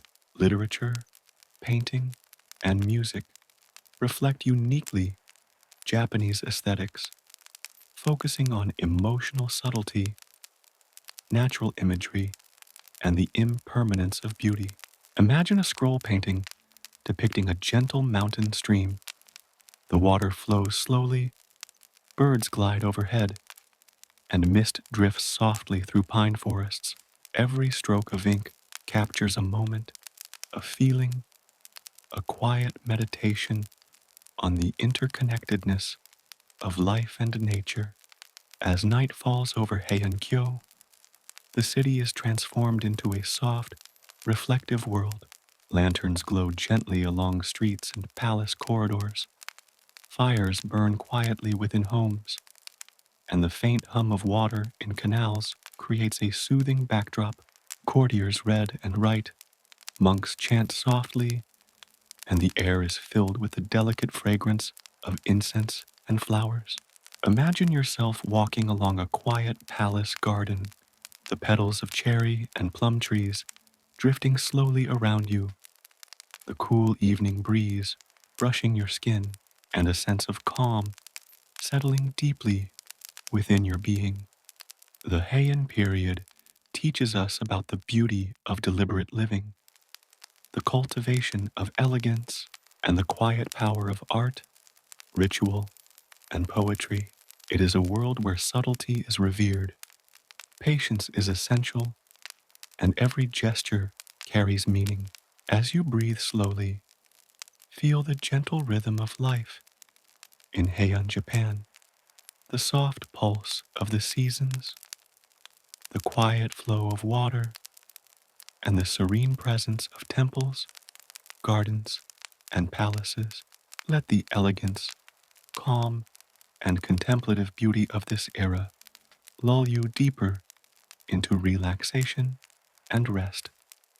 Through the poetry, art, ritual, and seasonal awareness of the Heian period, Japan's culture blossoms with a refinement that endures across centuries. Imagine drifting slowly through palace gardens, temples, and provincial villages, observing the soft glow of lanterns, the gentle murmur of water, and the rhythmic flow of daily life. Every moment is an invitation to mindfulness, calm, and quiet reflection. As you sink further into sleep, envision the soft rustle of silk robes, the faint glow of candlelight, the delicate scent of flowers, and the gentle chanting of monks mingling with the whisper of wind through trees. The Heian period is a timeless rhythm, a serene unfolding of elegance, courtly culture, and human creativity, carrying you gently into dreams where every detail is deliberate, every sensation is soft, and every moment resonates with quiet beauty. As the gentle elegance of the Heian period continues to drift into memory, the islands of Japan begin to shift once more, this time toward a more disciplined, martial age. The Heian court's refined culture slowly gives way to the rise of provincial warriors, the samurai, and the establishment of the Kamakura shogunate in 1185 CE. Imagine the countryside stretching endlessly beneath soft morning mist, forests thick and protective, rivers winding quietly through the valleys, and villages nestled like hidden jewels beneath the rolling hills. It is here, in these quieter regions, that the first whispers of samurai power begin to stir, not with loud fanfare, but with subtle influence, patience, and a focus on loyalty, discipline, and honor. The samurai are emerging not as a chaotic force, but as guardians of order and loyalty, bound by a strict code that intertwines martial skill with ethical conduct. Imagine a young warrior in a quiet village at dawn, the soft scrape of wooden sandals against dirt paths, the muted clink of armor as he adjusts it carefully, the deliberate placement of hands on the hilt of a sword. He moves slowly, each step and gesture purposeful, training in techniques honed over generations. His mind is calm, his breath steady, his attention focused equally on physical skill and mental discipline. The rising sun glints softly on his polished weapons, reflecting a quiet intensity rather than the glare of aggression. The Kamakura period begins when Minamoto no Yoritomo establishes the first shogunate in 1192, centralizing military power while allowing the emperor to remain a symbolic figure. Imagine the establishment of Kamakura as a fortified city, its gentle hills providing natural defenses, the soft murmur of streams flowing through valleys, and the deliberate layout of roads and residences. The city is a hub of quiet efficiency where samurai families live and train, administrative offices maintain order, and Buddhist temples offer spiritual guidance.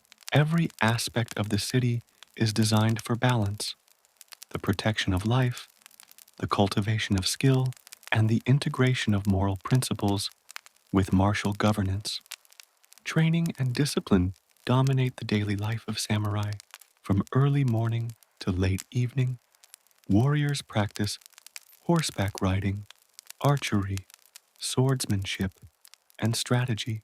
Imagine the rhythmic thud of hooves on dirt paths, the soft swish of bows as arrows are released, and the gentle clatter of swords against wooden targets.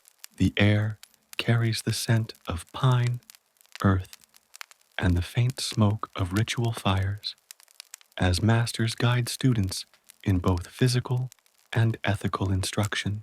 Every movement is deliberate, every breath controlled, and every thought aligned with the principles of loyalty, courage, and self-discipline. The rise of the samurai is closely intertwined with the broader society of the Kamakura period. Landowners, farmers, and local administrators all rely on samurai for protection, mediation, and enforcement of law. Imagine walking along a rural path lined with rice paddies and thatched houses. A samurai patrol moves silently, their presence subtle but reassuring. Villagers tend their crops with calm assurance, aware that these disciplined guardians maintain order and protect their lives and livelihoods. The rhythm of daily work and the quiet hum of social cohesion continue undisturbed, nurtured by the disciplined presence of warriors. Buddhism, particularly the emerging Zen school, finds a strong foothold among samurai during this period. Imagine a quiet temple garden, gravel raked into precise patterns, moss-covered stones forming gentle curves, and the faint scent of incense drifting through the air. Samurai meditate in stillness, aligning body, mind, and spirit, cultivating awareness, patience, and clarity. The teachings of impermanence, mindfulness, and disciplined focus resonate deeply with the martial ethos, reinforcing the harmony between strength, wisdom, and spiritual calm. The Mongol invasions of 1274 and 1281 highlight the critical role of samurai organization, strategy, and discipline. Imagine the distant roar of waves against the shore, the quiet preparation of armor and weapons in villages and fortresses, and the rhythmic sound of boats moving through misty waters. Samurai coordinate quietly but efficiently, defending the islands with strategic precision and steadfast resolve. Nature itself intervenes, as powerful typhoons, later called kamikaze or divine winds, sweep across the seas, reinforcing the intertwined influence of human action and natural forces. The balance between discipline, strategy, and reverence for the environment is a subtle thread that runs through this era. The Kamakura period also sees the development of legal codes and governance structures adapted to military rule. Samurai leaders administer justice, settle disputes, and oversee taxation in a methodical and deliberate manner. Imagine officials reviewing land holdings and local agreements in quiet offices, their hands moving slowly over scrolls and documents, the faint rustle of paper blending with the distant murmur of a village in the background. This codification ensures stability, reinforcing the authority of the shogunate while maintaining order across the provinces. Art and culture continue to evolve during the Kamakura period, reflecting both martial and spiritual values. Sculpture, painting, and architecture emphasize simplicity, strength, and serenity. Imagine a sculptor quietly shaping a wooden statue of a guardian deity. Every line precise, every contour deliberate, the soft scrape of tools blending with the faint whisper of wind through temple trees. Architecture, too, balances elegance and practicality. Temples and fortresses integrate naturally with hills, forests, and rivers, creating spaces that are both functional and aesthetically harmonious. Daily life is measured and deliberate. Farmers tend rice fields in sync with seasonal rhythms. Artisans craft tools, pottery, and textiles with care, and monks maintain temples as centers of learning and spiritual practice. Imagine walking through a small provincial village at dawn, mist rising from rice paddies, soft birdsong in the air, and the occasional distant call of a samurai observing the surroundings. Life proceeds calmly, deliberately, and purposefully, grounded in the interconnectedness of land, community, and disciplined order. Education and literacy are cultivated among both monks and samurai families. Texts on strategy, ethics, and Buddhist philosophy are studied, copied, and preserved.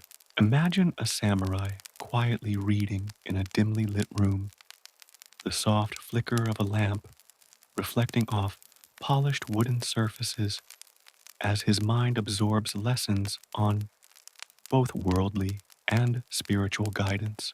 This careful study strengthens both governance and personal discipline, linking intellectual refinement with martial skill in a delicate balance. Seasonal cycles shape both work and ritual. Planting and harvesting follow the rhythms of nature. Festivals honor deities and ancestors, and meditation aligns personal life with cosmic order.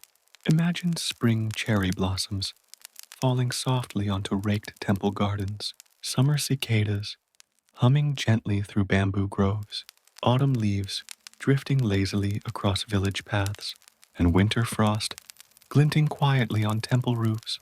Each season is observed and honored, deepening the connection between human life, the land, and spiritual practice. The Kamakura period teaches lessons of resilience, balance, and the integration of ethics with strength. Samurai embody discipline, courage, and loyalty, while monks and scholars cultivate insight, meditation, and moral guidance.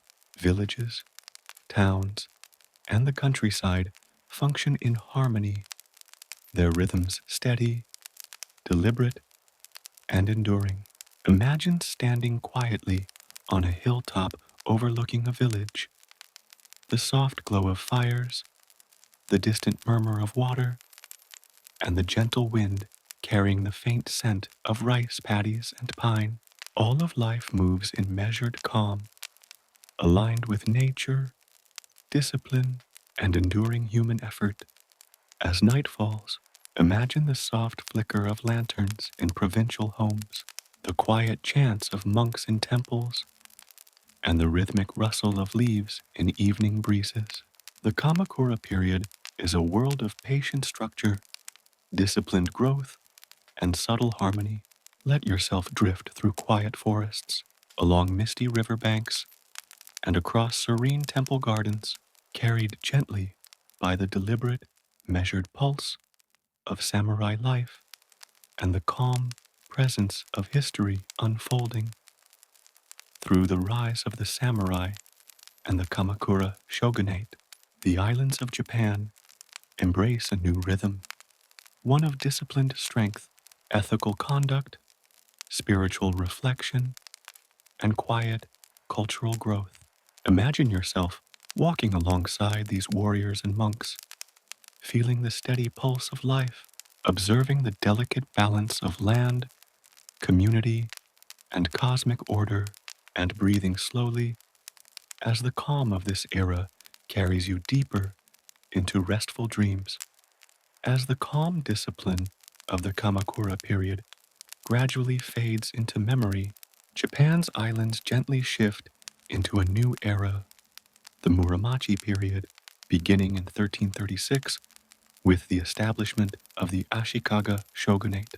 Imagine the soft, dappled sunlight filtering through bamboo forests, the quiet flow of rivers reflecting distant mountains, and villages nestled in valleys, the air filled with the gentle hum of daily life. This period, though marked by political complexity, also ushers in a flourishing of culture, art, and spirituality, creating a delicate balance between the power of warriors and the refinement of aesthetic sensibility. The Ashikaga shoguns established their headquarters in Muromachi, a district of Kyoto, creating a center of political and cultural influence. Imagine the city streets, quiet and organized, lined with wooden houses and administrative buildings, temples rising gracefully amid gardens and waterways, courtiers, warriors, artisans, and monks move through the city with measured steps, their presence deliberate and harmonious. Every action, from the lighting of lanterns to the careful arrangement of gardens, reflects a profound awareness of balance, rhythm, and beauty. The political landscape of the Muromachi period is complex, with the Ashikaga shogunate exercising central authority while regional daimyo maintain considerable independence. Imagine a quiet council meeting in a shogun's residence, the soft rustle of silk robes, the faint murmur of conversation, and the careful placement of scrolls and maps on lacquered tables. Decisions are made with both subtle diplomacy and strategic foresight, reflecting a sophisticated understanding of human relations, power, and governance. The rhythm of politics is deliberate, measured, and infused with patience, creating a backdrop against which culture and spirituality can flourish. One of the most enduring legacies of this period is the development of Japanese aesthetics and cultural practices. The tea ceremony, ikebana, flower arrangement, no theater, and Zen-inspired garden design emerge or gain prominence. Imagine walking through a Zen garden, gravel raked into precise, flowing patterns, moss-covered stones forming gentle curves, and the soft trickle of water in a bamboo fountain. A tea master moves quietly, preparing a ceremonial bowl of matcha with slow, deliberate gestures, the aroma rising softly in the cool morning air. Each movement is mindful, every sound subtle, every detail a meditation on simplicity, harmony, and beauty. Zen Buddhism profoundly influences the Muromachi period, shaping art, architecture, and philosophy. Monks and practitioners seek a calm awareness of the present moment, meditating in silent gardens or within quiet temple halls. Imagine a monk seated on a tatami mat, eyes half closed, breathing slowly, listening to the soft rustle of leaves, the distant murmur of a stream, and the faint creak of a wooden beam. The world outside slows as his mind aligns with the rhythms of nature and the flow of time. The teachings of impermanence, mindfulness, and detachment from worldly distractions guide both spiritual practice and the cultivation of aesthetic sensitivity. Architecture and landscape design flourish during the Muromachi period. Temples, such as the famous Ryoanji, with its rock gardens and the elegant Shoin-style residences, reflect a synthesis of function, beauty, and harmony with nature. Imagine walking along polished wooden corridors that open onto tranquil gardens, the soft scent of pine and moss blending with the subtle fragrance of incense. Stones are arranged thoughtfully to guide the eye. Water flows gently along streams or ponds, and the distant sound of birds adds a quiet rhythm. Every detail encourages calm reflection, patience, and the gentle unfolding of thought. Painting and ink art thrive in the Muromachi period, especially monochromatic ink landscapes known as sumi-e. Imagine an artist seated before a blank sheet of paper, brush in hand, dipping it in dark ink, and moving slowly with deliberate care. Mountains rise softly on the page, rivers curve gently, trees sway subtly, and mist drifts across valleys, all captured in a few simple strokes that reflect the essence rather than the literal detail of the landscape. Each painting is a meditation, a quiet conversation with nature, an invitation to contemplation and serenity. No theater gains prominence during this time, blending music, dance, poetry, and spiritual symbolism. Imagine a dimly lit stage with actors in carefully crafted masks and flowing robes, moving with deliberate precision, their gestures echoing centuries of practice. Soft flutes, drums, and chanting accompany the performance, creating a rhythm that is both hypnotic and meditative. No invites the audience to slow their minds, to immerse themselves in symbolic storytelling, and to feel the resonance of emotion, impermanence, and spiritual insight.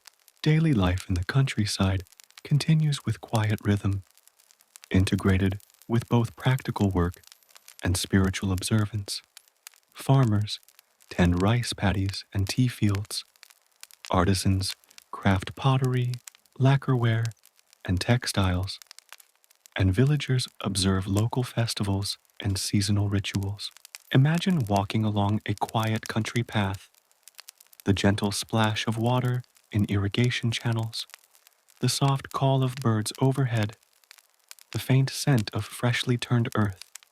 Life moves steadily and deliberately, in tune with natural rhythms, human effort, and the quiet guidance of Buddhist practice. Trade and cultural exchange with China, Korea, and even distant Southeast Asia continues, bringing new techniques, materials, and ideas. Imagine the quiet arrival of a ship at a river port, wooden crates carefully opened to reveal silk fabrics, ceramics, or inks of unusual hue. Artisans study these objects closely, incorporating subtle elements into local craft, refining techniques, and expanding the aesthetic vocabulary of Japan. Each new influence is absorbed thoughtfully, integrated slowly, and harmonized with existing practices. Literature and poetry reflect the calm sophistication of the period. Court poets and monks compose waka and other forms that capture the beauty of nature, the subtlety of emotion, and the fleeting quality of life. Imagine a poet seated beneath a blossoming plum tree, ink flowing slowly from brush to paper, each stroke considered, each character placed with care. Verses evoke the gentle fall of leaves, the soft rustle of bamboo, the reflective glow of moonlight on a pond. Poetry becomes both meditation and expression, connecting human experience with the eternal rhythms of the natural world. The Ashikaga shogunate's patronage of temples, art, and gardens reflects the synthesis of martial power with cultural refinement. Imagine samurai and shoguns moving quietly through gardens, observing stone arrangements, listening to the faint hum of a bamboo water fountain, and contemplating the calm presence of nature.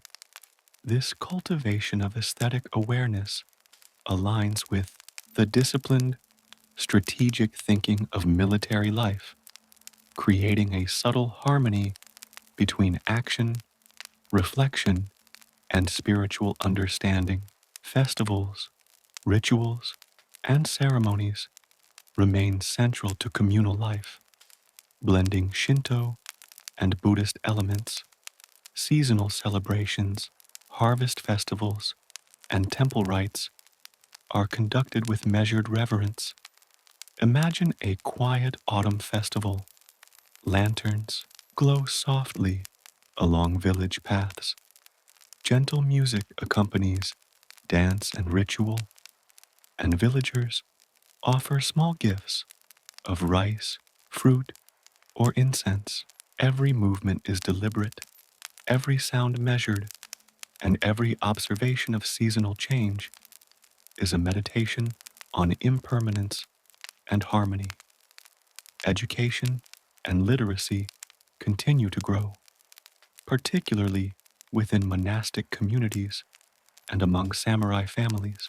Texts on Buddhist philosophy, martial strategy, art theory, and poetry are studied, copied, and preserved.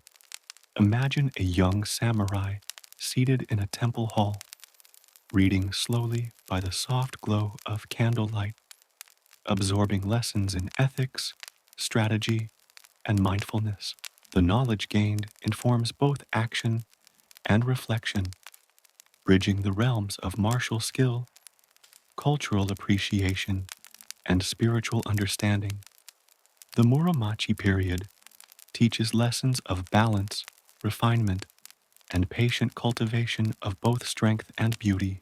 Warriors, monks, artisans, and villagers coexist in a rhythm of deliberate action, spiritual awareness, and aesthetic sensibility. Imagine standing quietly in a raked garden, hearing the soft ripple of water, the faint rustle of leaves, and the distant calls of birds. Life moves gently and steadily, shaped by human effort, natural rhythm, and the quiet unfolding of culture and faith. As night falls over Kyoto and surrounding provinces, lanterns glow softly along streets and temple pathways.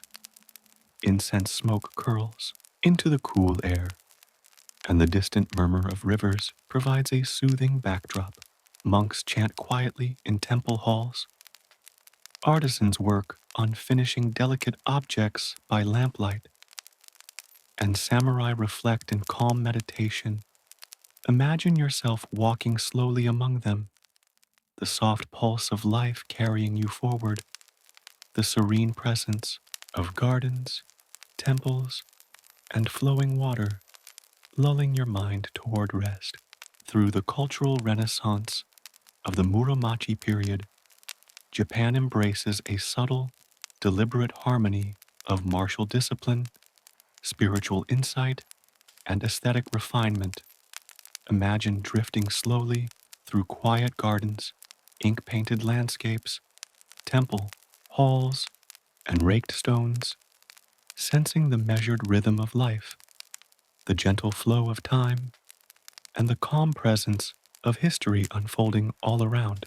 Each detail is deliberate, every movement is meditative, and the pulse of this era carries you gently into serene dreams As the calm refinement of the Muromachi period gradually drifts into memory, Japan's islands slowly awaken to a time of turbulence, change, and quiet intensity.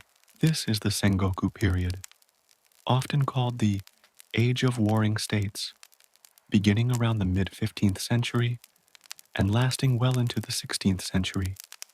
Imagine the islands shrouded in morning mist, rivers winding through deep valleys, forests thick and protective, and distant mountains standing as silent witnesses to the unfolding drama of human ambition, strategy, and resilience.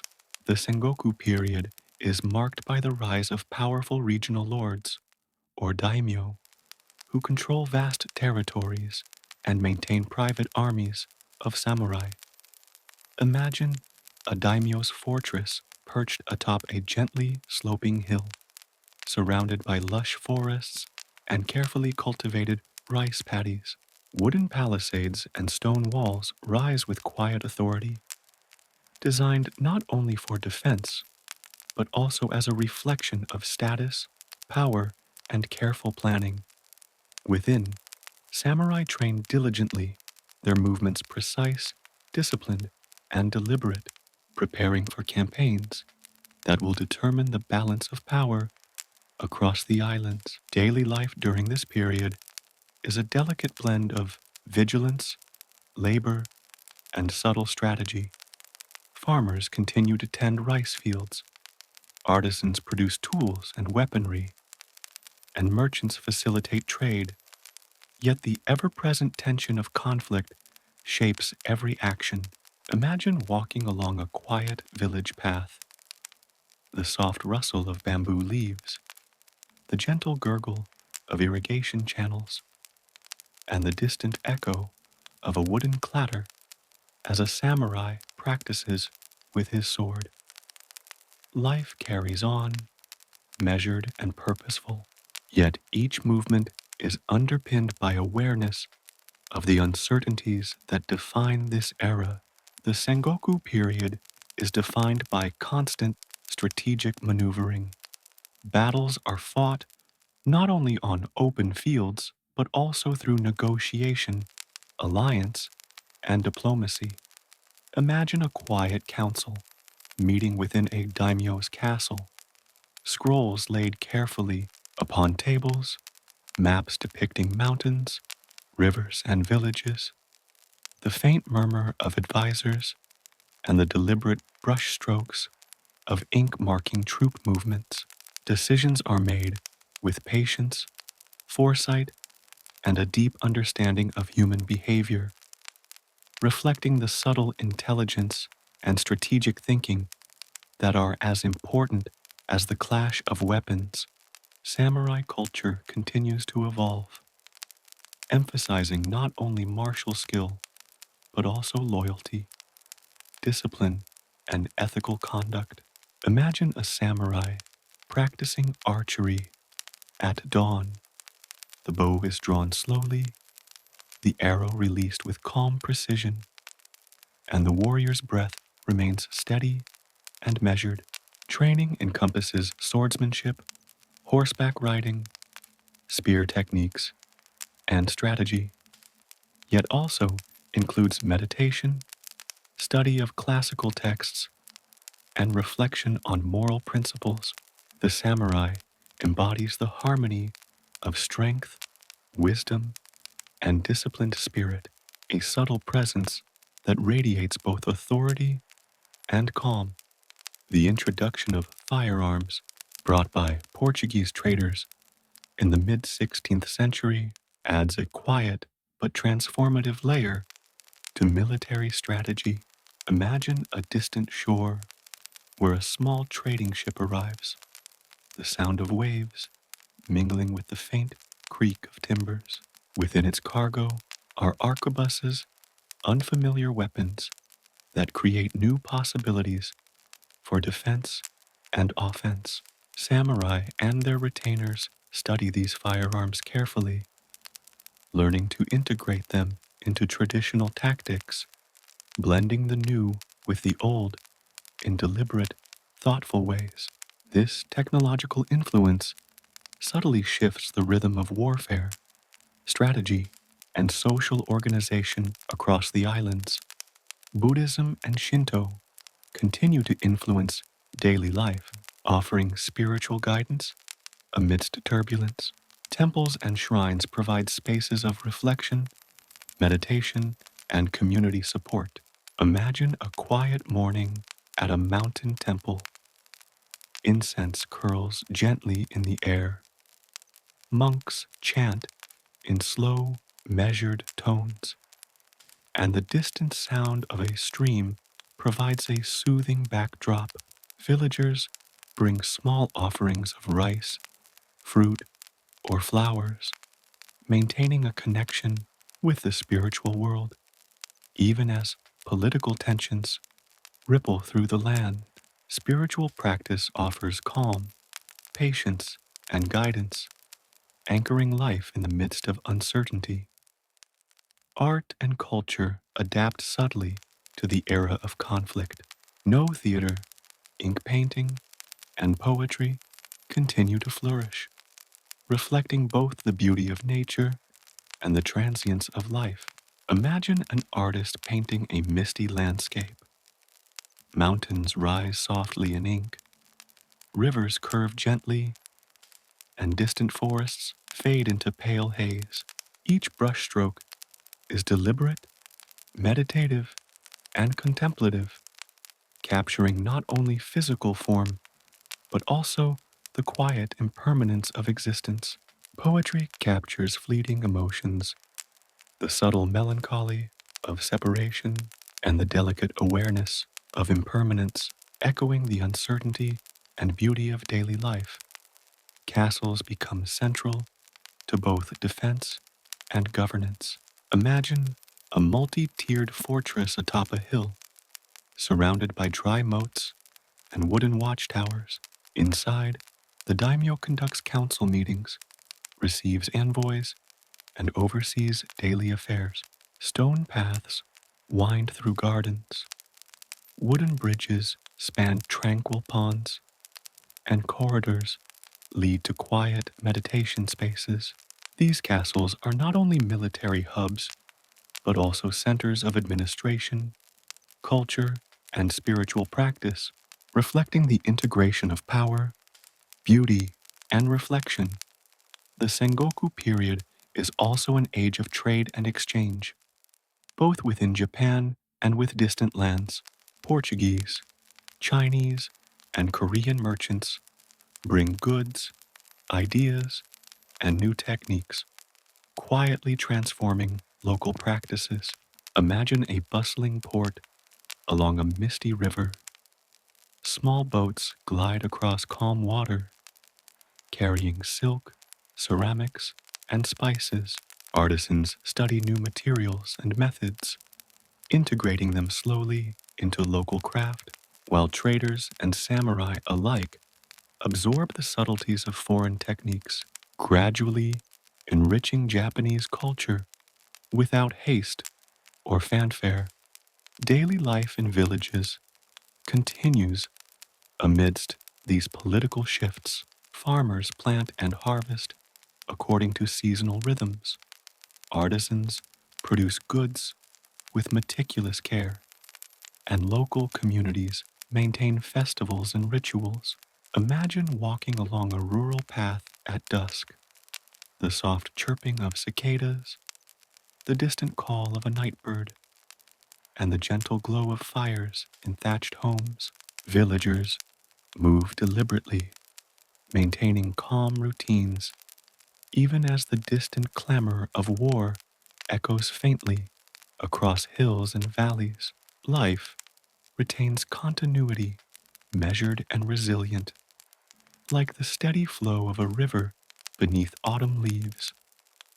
Education and literacy continue to be cultivated among both samurai and monastic communities.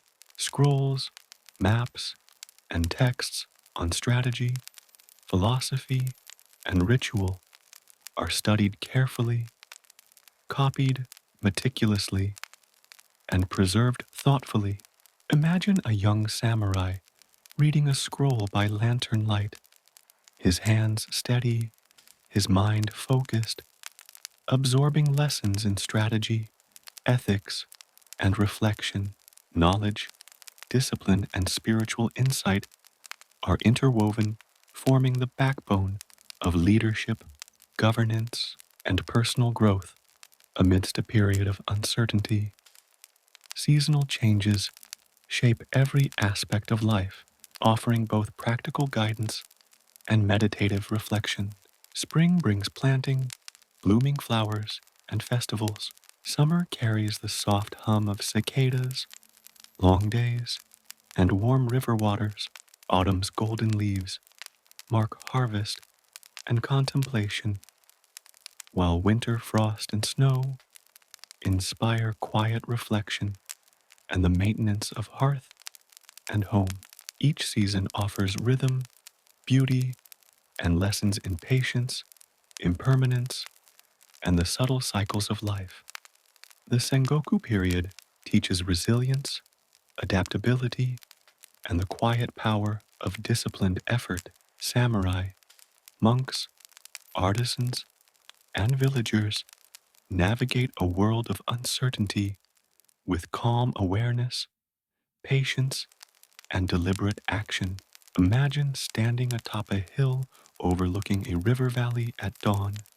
Mist drifts through forests. The faint glint of a distant castle catches the rising sun, and a soft breeze carries the scent of pine and earth. Life flows steadily, quietly, and thoughtfully, shaped by human endeavor, natural rhythms, and the enduring pulse of history. As night falls, lanterns glow softly along village paths and castle corridors. Fires burn in hearths, and the distant murmur of rivers and streams provides a gentle backdrop. Samurai meditate quietly in their quarters. Monks chant softly in temples, and villagers drift slowly into calm rest. Imagine yourself walking among them, feeling the gentle pulse of life, the quiet resilience of communities, and the serene presence of forests, rivers, and mountains. Through the turbulence of the Sengoku period, the islands of Japan develop both resilience and harmony, balancing martial discipline, spiritual awareness, cultural refinement, and the patient rhythm of daily life. Imagine drifting slowly along misty mountain paths, through quiet villages, and across tranquil temple gardens, feeling the steady pulse of history and the calm flow of life. Each step is deliberate, each breath measured, and every moment carries the subtle rhythm of strength, reflection, and enduring human spirit. As the steady rhythms of the Sengoku period drift softly into memory, the islands of Japan begin to move toward a new chapter, one of consolidation, ambition, and careful vision. The late 16th century, known as the Azuchi Momoyama period, is a time when three remarkable leaders, Oda Nobunaga, Toyotomi Hideyoshi, and later Tokugawa Ieyasu, shaped the destiny of the islands through strategy, diplomacy, and decisive action.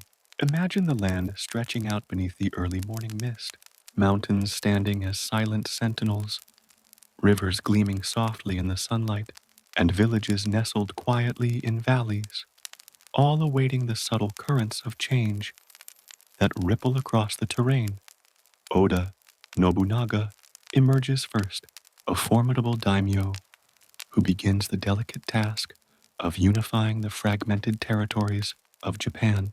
Imagine his quiet deliberation as he surveys the rolling hills and rivers from the top of a castle terrace.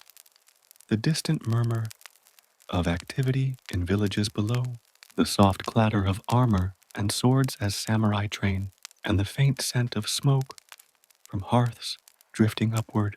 Nobunaga's genius lies in combining strategic audacity with disciplined organization, using both innovative tactics and careful diplomacy to bring order to the turbulent landscape. The construction of Azuchi Castle exemplifies Nobunaga's vision, combining fortification with aesthetic elegance.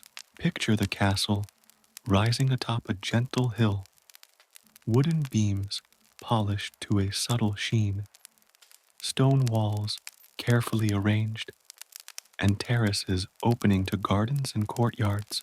The surrounding landscape integrates rivers, orchards, and forests, blending natural beauty with military practicality. Nobunaga moves quietly through the castle, his presence measured and deliberate, every step reflecting both authority and refined taste, demonstrating that power and beauty can coexist in harmony. Toyotomi Hideyoshi rises after Nobunaga, continuing the work of unification with patience, intelligence, and extraordinary organizational skill. Imagine Hideyoshi in quiet contemplation, observing distant villages and rice fields, considering the delicate balance of power among rival lords. His approach combines negotiation, marriage alliances, and strategic campaigns, guided by a subtle understanding of human ambition and loyalty. Hideyoshi's presence is both calming and commanding, his decisions measured and deliberate, reflecting a sophisticated integration of strategy, governance, and social harmony. The Azuchi Momoyama period also emphasizes architectural and cultural grandeur. Castles such as Azuchi and Osaka are not merely fortresses, but centers of administration, ceremony, and art.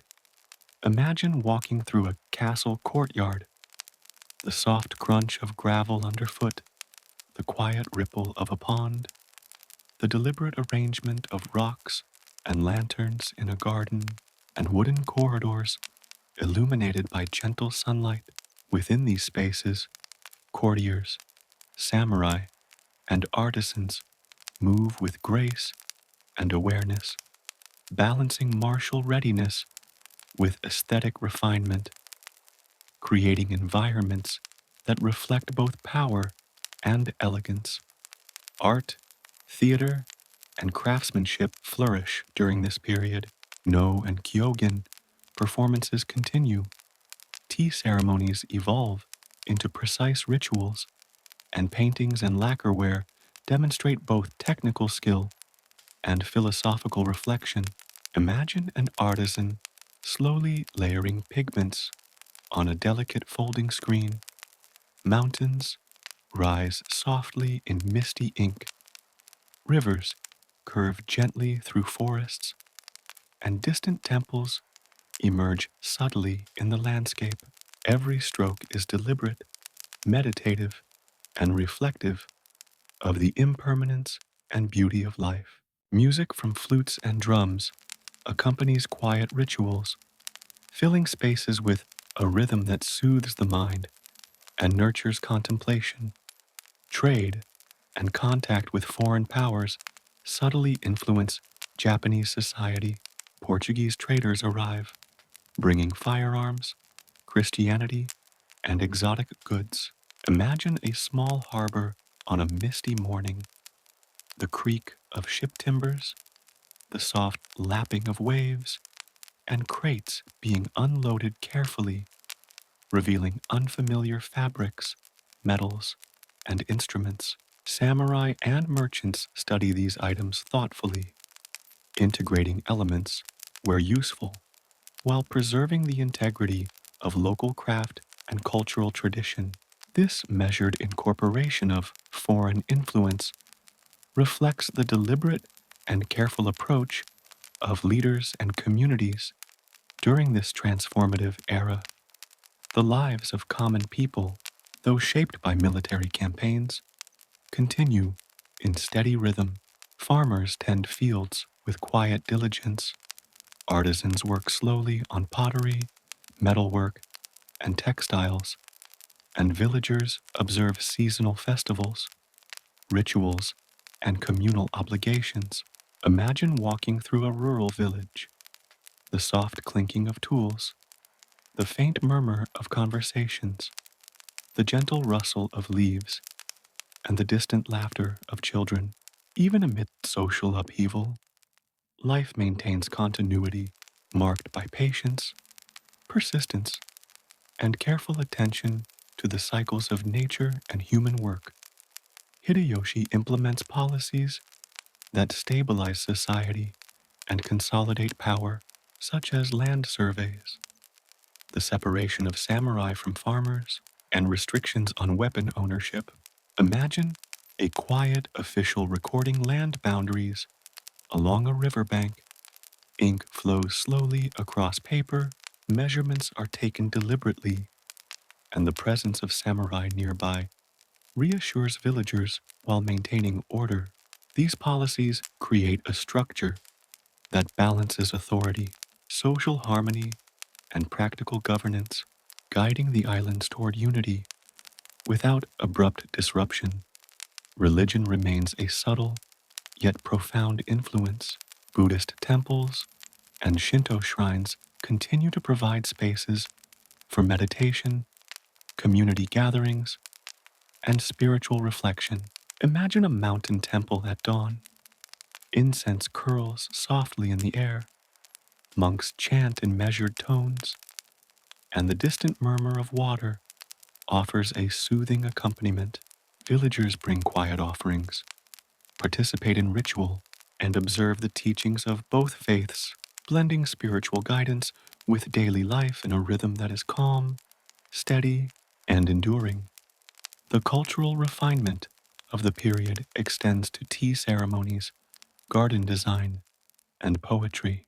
Imagine a tea master arranging utensils with meticulous care, water flowing gently into a polished bowl, and sunlight reflecting softly off polished wood. Gardens are designed to encourage contemplation. Stones, moss, and carefully pruned trees guide the eye and calm the mind. Poetry captures fleeting emotions, the delicate beauty of nature, and reflections on loyalty, impermanence, and human endeavor. These practices offer moments of stillness amidst a landscape shaped by political ambition and military precision. The unification campaigns are marked by strategic brilliance rather than chaotic violence. Battles are carefully planned, logistics are managed thoughtfully, and diplomacy is exercised with subtlety. Imagine a battlefield at dawn, distant hills shrouded in mist, soldiers moving quietly into formation, flags fluttering softly in the breeze, and commanders observing with calm focus. Every decision, from troop placement to supply lines, is deliberate, reflecting the careful balance of power, preparation, and awareness that defines this era. The Azuchi Momoyama period emphasizes the blending of power, culture, and personal influence. Leaders such as Nobunaga and Hideyoshi embody both martial skill and aesthetic sensibility, demonstrating that governance and culture can be harmonized in deliberate, patient, and thoughtful ways. Imagine walking through a palace hall, the soft creak of polished floors, the faint scent of incense and lacquer, paintings depicting misty landscapes, and the quiet presence of courtiers and advisors. Life in this environment moves with intention, reflection, and quiet elegance. Seasonal rhythms continue to shape daily life and culture. Spring is celebrated with cherry blossoms, festivals, and poetry. Summer brings reflective walks along rivers, tending of gardens, and preparation for harvest. Autumn offers the quiet beauty of falling leaves, harvest rituals, and contemplative poetry, while winter inspires reflection, warmth by the hearth, and preparation for the coming year. Each season contributes to the gentle cadence of life, grounding human endeavor in natural cycles. Education and literacy remain vital, particularly among samurai and monastic communities. Texts on governance, strategy, philosophy, and art are studied carefully, copied with precision, and preserved thoughtfully. Imagine a young samurai reading by candlelight in a quiet chamber, his eyes focused, his hand moving slowly to turn pages, absorbing lessons in leadership, discipline, and ethical conduct. Knowledge, reflection, and disciplined practice are interwoven, forming the foundation for a stable, harmonious society. As night falls over castles, villages, and temples, lanterns glow softly, fires flicker in hearths, and the gentle murmur of rivers and wind provides a soothing backdrop. Samurai meditate quietly, courtiers reflect on strategy and ceremony, and villagers drift slowly into calm rest. Imagine yourself walking among them, the soft rustle of leaves, the distant chant of monks, and the delicate scent of incense and flowers calming your mind. The unification of Japan under Nobunaga and Hideyoshi establishes the foundations of order, stability, and cultural flourishing.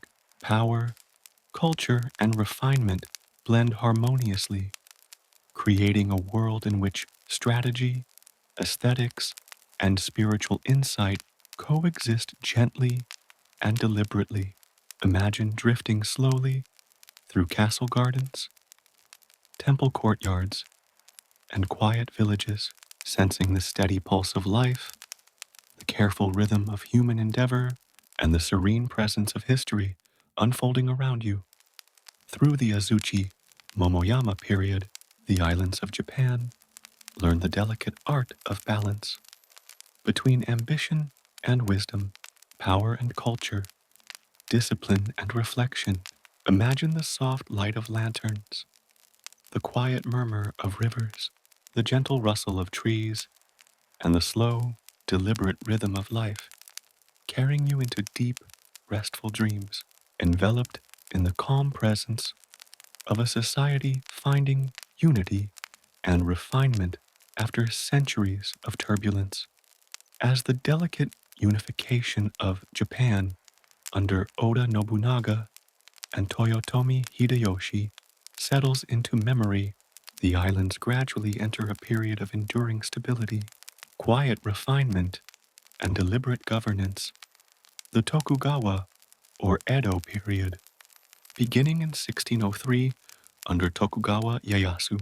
Imagine the early morning mist rolling gently across fertile plains, rivers reflecting the soft glow of sunrise, and villages nestled among gently sloping hills.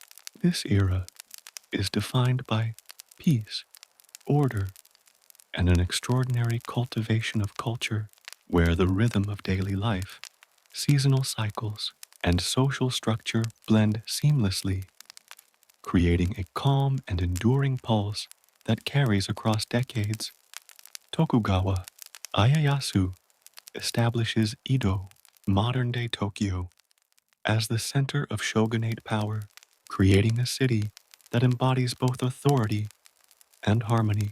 Imagine Edo's streets at dawn, wooden homes and shops aligned in orderly rows, gentle streams running through carefully constructed canals, and the soft murmur of daily activity. Samurai, merchants, artisans, and townspeople move deliberately through their routines, each step purposeful, reflecting both social order and subtle awareness of hierarchy and tradition. Life in Edo is methodical, structured, and infused with a quiet dignity that permeates both the grand palace corridors and the narrow lanes of local neighborhoods. The Tokugawa Shogunate enforces strict social hierarchy, dividing society into samurai, farmers, artisans, and merchants.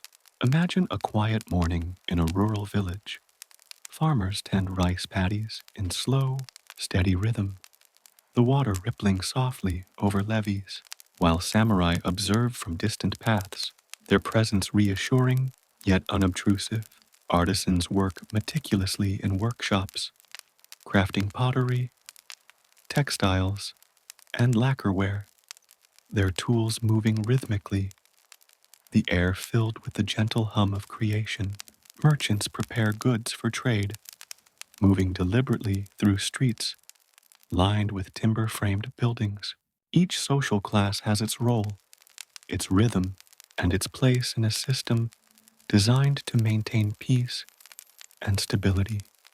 Edo itself grows into a city of incredible scale and refinement, with castle complexes, administrative centers, markets, temples, and gardens coexisting harmoniously. Imagine walking through a palace courtyard. Stone pathways glisten with morning dew. Moss-covered lanterns stand as quiet guardians, and wooden corridors reflect soft sunlight. Courtiers and samurai move gracefully along halls, the faint rustle of silk and the gentle scent of incense creating an atmosphere of calm order.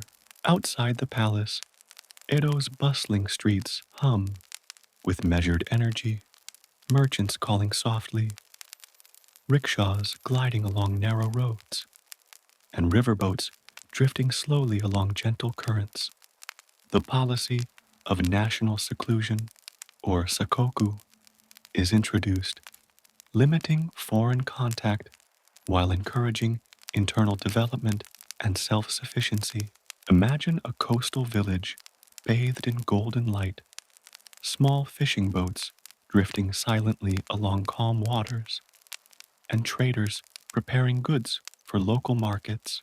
The island's culture and economy flourish internally, guided by careful observation, innovation, and the subtle integration of ideas from prior periods. Life proceeds steadily, uninterrupted by external conflict, allowing society to focus on refinement, stability, and harmonious coexistence. Education, literacy, and scholarship thrive.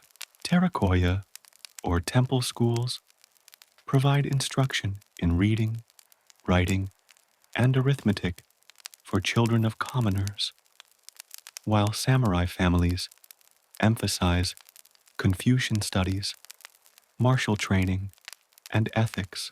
Imagine a small classroom at dawn, children seated quietly on wooden floors, ink flowing carefully across paper, the soft murmur of recitation blending with birdsong outside. Scholars copy texts meticulously, meditate on philosophical concepts, and preserve both classical works and newly composed reflections.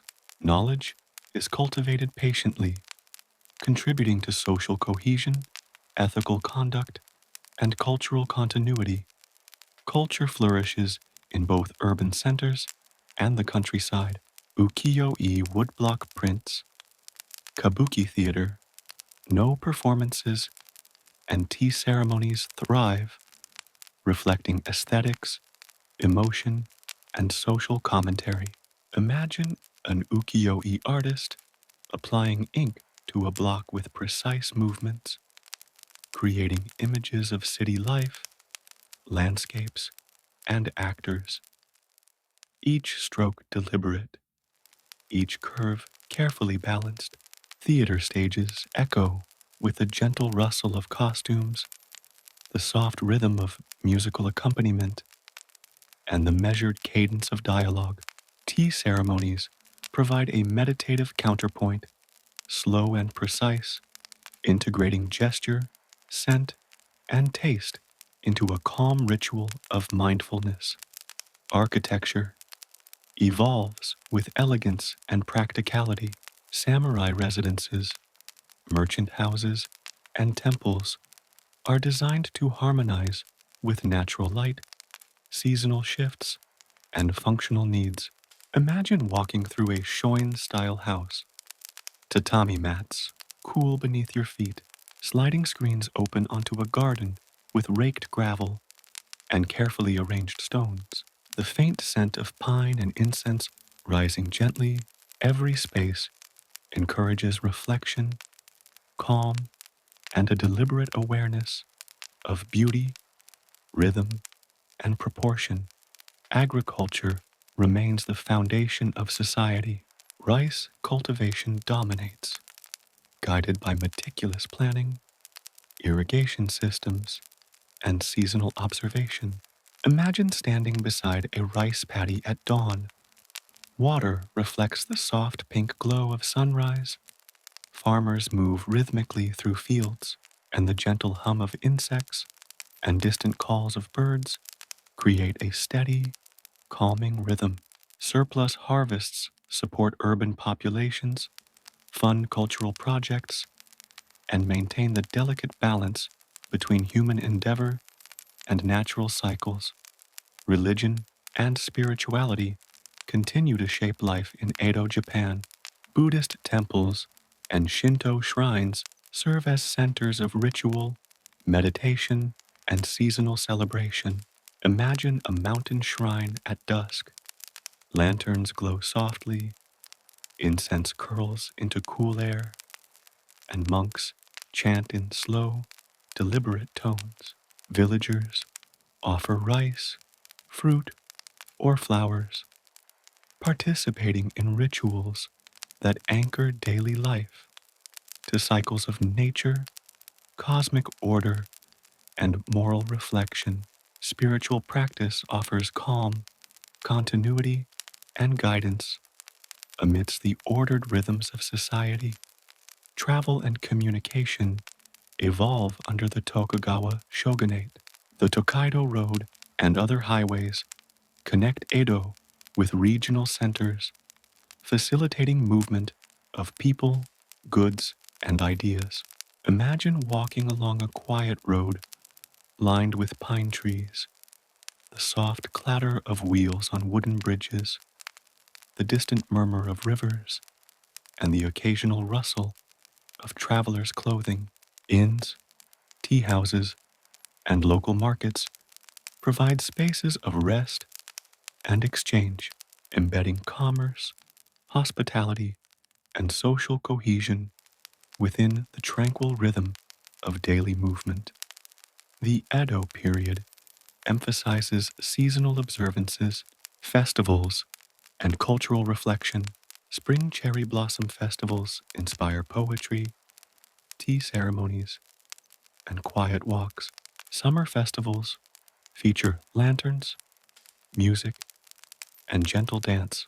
Autumn inspires meditation on harvest, changing leaves, and the impermanence of life, while winter encourages quiet reflection, warmth, and preparation for the year ahead. Each season's rhythm is observed deliberately, connecting daily life with natural cycles and cultural continuity. Artisans, craftspeople, and merchants flourish in Edo's regulated environment.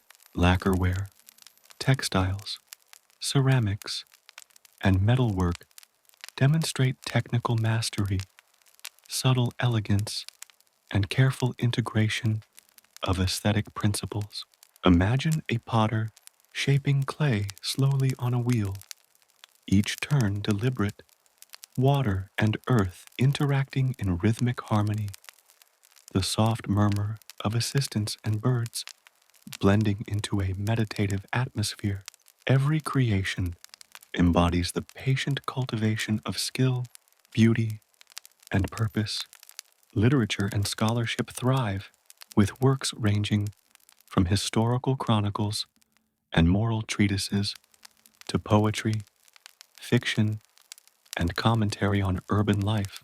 Imagine a scholar reading a quiet manuscript by lamplight, ink glistening softly, pages turning slowly, thoughts flowing deliberately with each word. Writing and reading are forms of reflection, education, and cultural preservation, reinforcing the contemplative rhythm that defines the Edo period.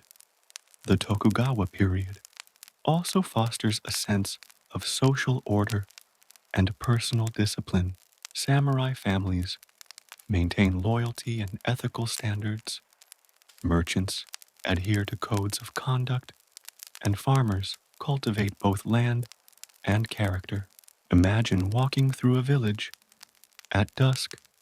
Soft lamplight glows from wooden homes, the distant sound of water in irrigation channels blends with evening bird calls, and a gentle calm settles over the landscape.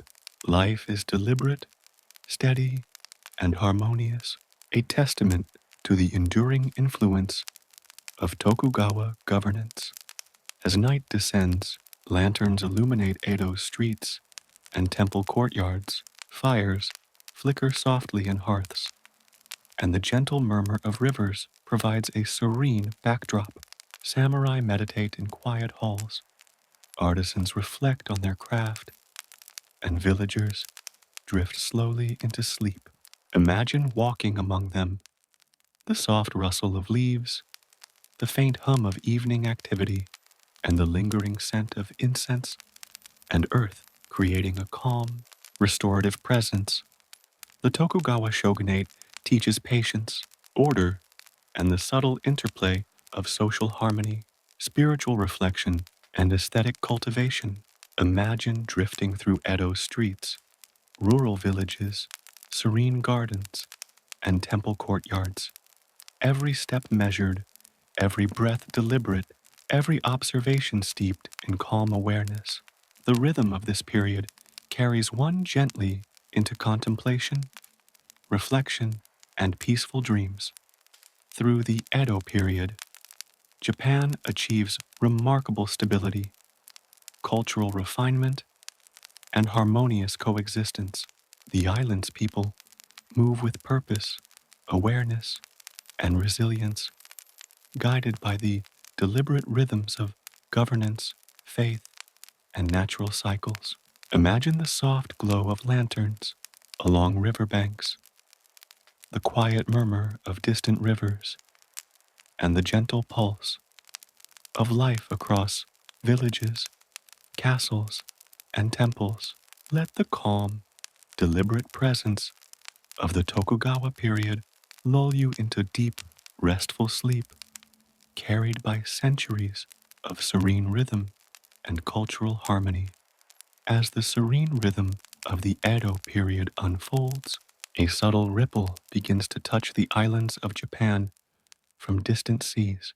In the mid-16th century, Portuguese traders and missionaries arrive, bringing firearms, trade goods, and the new teachings of Christianity. Imagine a misty morning along a quiet harbor, the soft creak of ship timbers, gentle waves lapping against hulls, and lanterns flickering faintly in the dawn light. The presence of these foreign visitors is both exciting and delicate, introducing new ideas that slowly intertwine with the rhythms of Japanese life. The first Europeans, primarily Portuguese merchants and Jesuit missionaries, arrive in southern Japan, often in the port city of Kagoshima. Picture the soft bustle of a trading settlement, locals moving carefully among the docks, the faint scent of foreign spices and metals blending with the smell of sea and timber, and samurai observing quietly from nearby hills. Trade goods such as silk, clocks, firearms, and sugar become highly valued, while missionaries quietly introduce Christian teachings, often establishing small communities and churches. Christianity attracts a mixture of curiosity, admiration, and cautious acceptance. Imagine a small village on a riverbank where a missionary quietly gathers a handful of villagers for teaching. The air is soft and still. The sun filters gently through bamboo groves, and the faint murmurs of prayers rise in unison with the soft rustle of leaves. Some local daimyo see advantage in embracing the new religion, both for trade opportunities and political alliances, while others remain wary, sensing the subtle shift in social and spiritual balance that these foreign influences might bring. The introduction of firearms also has a profound, transformative impact on warfare. Samurai learned to integrate muskets into traditional tactics, adjusting formations and strategies to accommodate this new technology. Picture a quiet training ground where the soft report of firearms mingles with the rhythmic thud of arrows striking wooden targets. Warriors move deliberately, studying the effects of distance, wind, and timing, blending old techniques with new innovations. These subtle changes ripple across the landscape, gradually influencing battles, defense, and military planning. The arrival of Europeans also inspires fascination with foreign culture and material goods. Lacquerware, textiles, clocks, and navigational instruments enter the islands, often displayed in daimyo residences or temples. Imagine walking through a quiet hall in a castle, soft sunlight filtering through paper screens, the faint scent of incense, and carefully arranged foreign objects resting on wooden shelves. Every item is observed with curiosity and reverence, integrated slowly into existing cultural practices, reflecting Japan's delicate balance of openness and preservation. However, the growing influence of Christianity eventually leads to tension with the Tokugawa Shogunate. Leaders, wary of potential disruption to social order and traditional belief systems, begin to impose restrictions. Imagine quiet meetings in a shogun's hall, inked maps and scrolls laid across polished tables, advisors speaking softly yet firmly, and the deliberate pacing of the shogun himself as he contemplates governance, loyalty, and security. Policies gradually evolve to limit Christian practices, control foreign contact, and maintain the carefully balanced order of Japanese society. Despite these tensions, the period of early European contact leaves a lasting impression. The islands gain knowledge of new technologies, ideas, and cultural forms, while local artisans, samurai, and scholars slowly adapt and refine their practices. Picture a small village at dusk. Lanterns flicker along winding paths, the distant clatter of a smith hammering metal echoes gently, and the soft voices of villagers discussing new tools and methods carry through the evening air. These quiet exchanges and observations subtly influence society, leaving traces of curiosity, adaptation, and transformation. Through the arrival of Europeans and Christianity, Japan experiences a delicate interplay between tradition and novelty. The island's people move with awareness and discretion, observing, adapting, and integrating foreign elements carefully into daily life while maintaining the steady, enduring rhythm of culture, spirituality, and governance. Imagine walking slowly along a coastal path, feeling the soft breeze, hearing the gentle lapping of waves, and sensing the quiet pulse of change, mingling with centuries of steady continuity. The European presence, with its trade, teachings, and technology, gently nudges Japan toward new horizons, but the islands remain grounded in their own traditions governance, and natural rhythms. Let yourself drift along these quiet shores, observing the balance between curiosity and preservation, the gentle merging of foreign influence with domestic life, and the steady, contemplative heartbeat of an island's culture, growing thoughtfully and deliberately as the gentle currents of early European influence drift quietly into Japan. The Tokugawa Shogunate begins to take deliberate steps to preserve social order, cultural continuity, and political stability.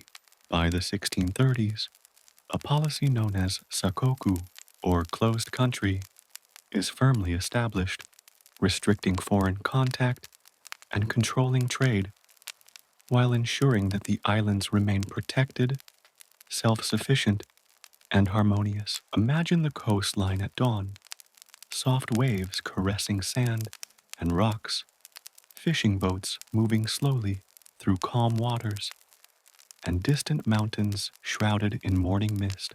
The rhythm of life continues with measured care, guided by policy, awareness, and tradition. Sakoku is not simply a prohibition, but a carefully calibrated system of regulation. Trade with select foreign partners, primarily the Dutch and Chinese, is allowed at designated ports such as Nagasaki, while Christianity and other foreign religious influences are suppressed. Picture a quiet harbor, small Dutch ships anchored calmly, wooden crates being unloaded, slowly and carefully, the faint scent of spices and ink blending with salt air. Japanese officials move deliberately among the docks, observing, recording, and ensuring that exchanges adhere to strict rules. The process is deliberate, measured, and controlled, preserving security while allowing limited cultural and technological exchange. Within Japan, daily life thrives under this controlled environment. Farmers tend rice paddies with the rhythm of the seasons. Artisans create delicate works of lacquer, ceramics, and textiles, and merchants facilitate local trade with quiet diligence. Imagine walking through a village at sunrise, the soft splash of water in irrigation channels, birds calling gently from distant trees, and artisans shaping their crafts in slow, careful motions. Life is steady, deliberate, and deeply connected to natural cycles, creating an atmosphere of calm continuity amidst a world of measured isolation. Education and cultural refinement continue to flourish. Terracotta schools provide literacy and practical skills for commoners, while samurai study Confucian ethics, history, and martial arts. Imagine a small classroom at dusk, children seated quietly on tatami mats, ink flowing slowly across paper, the soft hum of recitation blending with the distant rustle of leaves. Scholars write meticulously by candlelight, copying texts, reflecting on philosophy, and preserving knowledge. The slow, methodical cultivation of learning reinforces social order, ethical reflection, and thoughtful engagement with the world. The arts reach serene heights during Sakoku, ukiyo-e, woodblock prints, kabuki theater, tea ceremonies, and garden design embody the balance of beauty, calm, and deliberate craftsmanship. Imagine a tea ceremony, the soft sound of water flowing into a polished bowl, the measured movements of the host, the gentle fragrance of incense, and sunlight filtering through a shoji screen. Every gesture, every sound, and every visual element becomes a meditation in harmony, reflecting the steady rhythm of life under stable governance. Religion, too, continues in subtle yet powerful ways. Buddhist temples and Shinto shrines offer spaces for reflection, meditation, and seasonal ritual. Imagine a quiet shrine at dusk, lanterns glowing softly, incense rising in delicate spirals, monks chanting slowly, and villagers offering rice or flowers in thoughtful silence.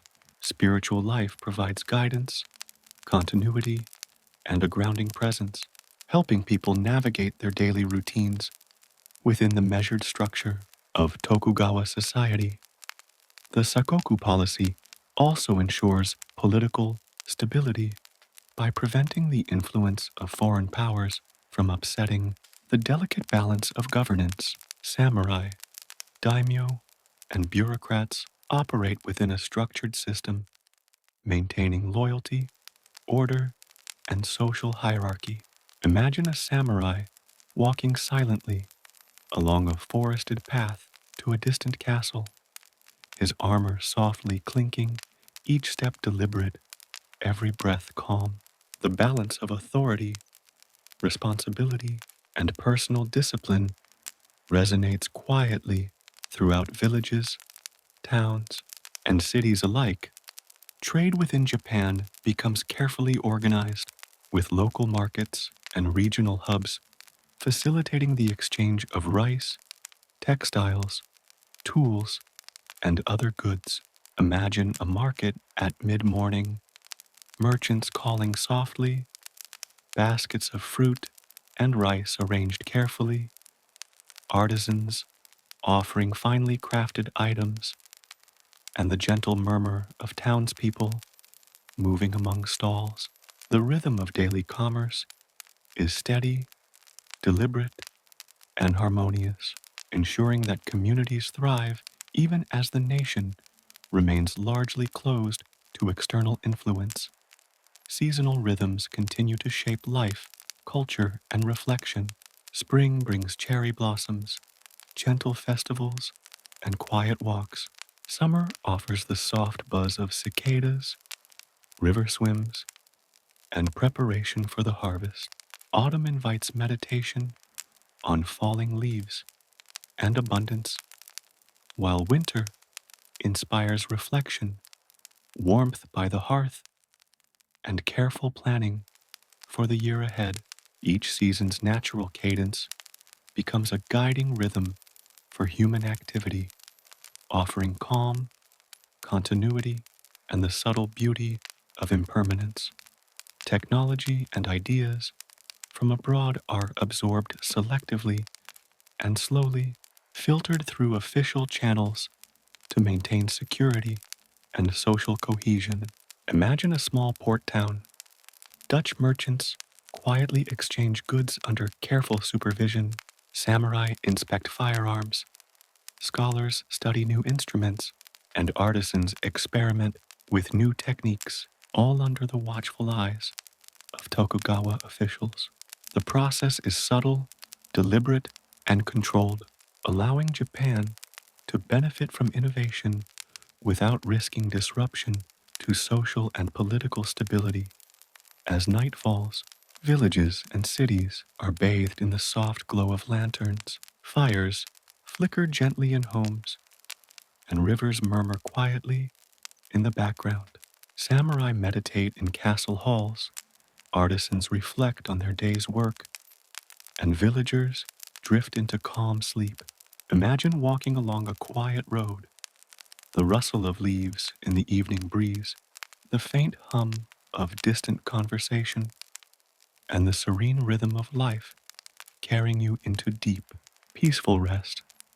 The Sakoku policy, though restrictive, fosters a remarkable era of internal stability, cultural refinement, and harmonious coexistence. The islands of Japan develop resilience, creativity, and thoughtful governance under carefully maintained isolation. Imagine drifting slowly through village streets, temple gardens, and castle corridors, feeling the gentle pulse of life, the deliberate rhythm of human effort, and the quiet presence of centuries of carefully cultivated order. Through the Sakoku era, Japan cultivates a delicate balance, stability, cultural flourishing, and cautious openness to knowledge from the outside world, all while maintaining the rhythm of domestic life. The island's people live with awareness, continuity, and harmony, carried forward by deliberate cycles of work, reflection, and seasonal observation.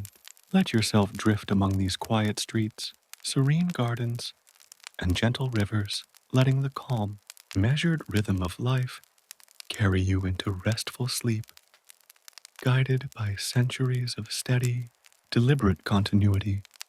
As the peaceful rhythm of the Edo period flows steadily, a distant ripple begins to touch Japan's shores. In 1853, American Commodore Matthew Perry arrives with black-hulled steamships, their whistles cutting through the quiet morning mist along Edo Bay. Imagine the soft lapping of water against wooden piers, the faint creak of ship timbers, and the hush of curiosity among villagers and samurai observing from distant hills. This moment marks the beginning of a profound change, as Japan, long closed to the outside world under Sakoku, encounters foreign powers demanding trade and engagement. The arrival of Perry's fleet is both awe-inspiring and unsettling. Massive ships, their metal sides gleaming, move with a quiet authority across the water, steam rising softly into the air. Letters and demands for treaties are delivered with deliberate formality, introducing a new rhythm into Japan's measured, centuries-old isolation. Imagine the shogunate officials in Edo gathered quietly in polished halls, the faint scent of incense, soft rustle of silk robes, and the careful placement of scrolls and maps. Their minds move slowly, weighing diplomacy, security, and the delicate balance between preserving tradition and adapting to inevitable change. Negotiations are deliberate and tense. Japan faces the need to understand foreign technology, maritime power, and diplomacy while maintaining internal stability. Imagine samurai quietly walking along castle corridors, observing distant ships, and listening to advisors' measured discussion about treaties and trade. The presence of modern weapons, steam engines, and foreign customs introduces both awe and anxiety, gently pushing the nation toward careful reform and adaptation. The Treaty of Kanagawa, signed in 1854, opens select ports for American trade, and the rhythm of daily life subtly begins to shift. Merchants, artisans, and townspeople notice new goods, technologies, and ideas gradually arriving at coastal towns. Imagine walking along a quiet dock, crates of unfamiliar items unloaded, the soft murmur of foreign sailors exchanging words with local interpreters, and the faint scent of exotic spices mingling with sea air. This marks the first cautious step toward integration with the outside world after centuries of isolation. Life in Japan remains deliberate and measured, even amid change. Farmers continue their seasonal work, artisans refine traditional crafts, and samurai study both martial and scholarly pursuits. The rhythm of daily life adapts slowly, like the gentle flow of a river, adjusting to new tributaries. Imagine a village at dusk. Lanterns flicker softly. The distant murmur of a stream blends with quiet conversation, and the soft rustle of leaves in the evening breeze brings calm. Change moves gently, carried by curiosity, observation, and careful reflection. Perry's arrival sets the stage for further transformation, including modernization, industrialization, and eventual political reform. The islands of Japan begin to engage with foreign ideas, technology, and diplomacy, yet they do so with patience, awareness, and deliberate caution. Imagine standing on a quiet shore, feeling the soft salt air, listening to waves lap gently against wooden piers, and sensing the subtle pulse of history shifting slowly, quietly, inexorably toward a new era. Through the arrival of Commodore Perry, Japan's long era of isolation begins to ease, opening the islands to the world while preserving the measured, reflective rhythm of daily life. Villages, castles, and cities continue their steady routines, absorbing new knowledge carefully, integrating foreign ideas slowly, and maintaining the calm, deliberate pace that has defined centuries of life in Japan. Let yourself drift along the gentle currents of change, observing ships, lantern-lit streets, and quiet rivers, feeling the world awaken gradually, carrying you into restful contemplation as the quiet hum of Japan's Edo period gives way to the gentle stirring of change. The mid-19th century brings profound transformation. In 1868, the Meiji Restoration unfolds, restoring imperial power and initiating a deliberate journey toward modernization. Imagine the soft morning mist lifting over Kyoto and Edo, rivers reflecting pale sunlight, and distant mountains standing silently as centuries of tradition meet the new currents of reform. This era is one of awakening, a slow blending of ancient rhythms with the pulse of industrial progress. The Meiji government sets about reorganizing the country with measured precision. Feudal domains are abolished, replaced with prefectures under central authority. Samurai are gradually integrated into the broader society, their swords replaced with uniforms, civil service, and new professions. Picture a quiet, provincial town, former warriors adjusting to new roles, farmers tending fields with steady rhythm, and young students practicing reading and arithmetic by lamplight. The pulse of life remains deliberate, yet new energy begins to weave gently through the fabric of society. Education becomes a cornerstone of transformation. Schools, universities, and technical institutes are established, blending Western science and mathematics with traditional Japanese knowledge. Imagine a small classroom at dawn, sunlight filtering softly through papered windows, children seated quietly on wooden floors, ink brushes moving steadily across paper. Teachers guide students with patience, integrating new ideas carefully while maintaining respect for history, discipline, and reflection. Knowledge spreads slowly, deliberately, and thoughtfully, nurturing the next generation of leaders, artisans, and thinkers. The Meiji era brings industrialization and infrastructure development. Railways begin to stretch across the islands, telegraph lines hum softly, and factories rise amidst rural landscapes. Imagine a quiet morning in a small port town, the soft hiss of steam, distant rhythmic pounding of machinery, and orderly movement of workers blending with birdsong. Change unfolds gradually, integrated thoughtfully into the rhythms of daily life, allowing Japan to absorb innovation without abrupt disruption. Western culture, technology, and ideas flow into Japan, influencing fashion, architecture, governance, and commerce. Imagine walking through a city street where wooden houses coexist with Western-style brick buildings, Merchants display imported fabrics, and officials wear uniforms inspired by foreign models. People move deliberately through this new environment, observing, adapting, and reflecting, blending new elements with traditional Japanese aesthetics and values.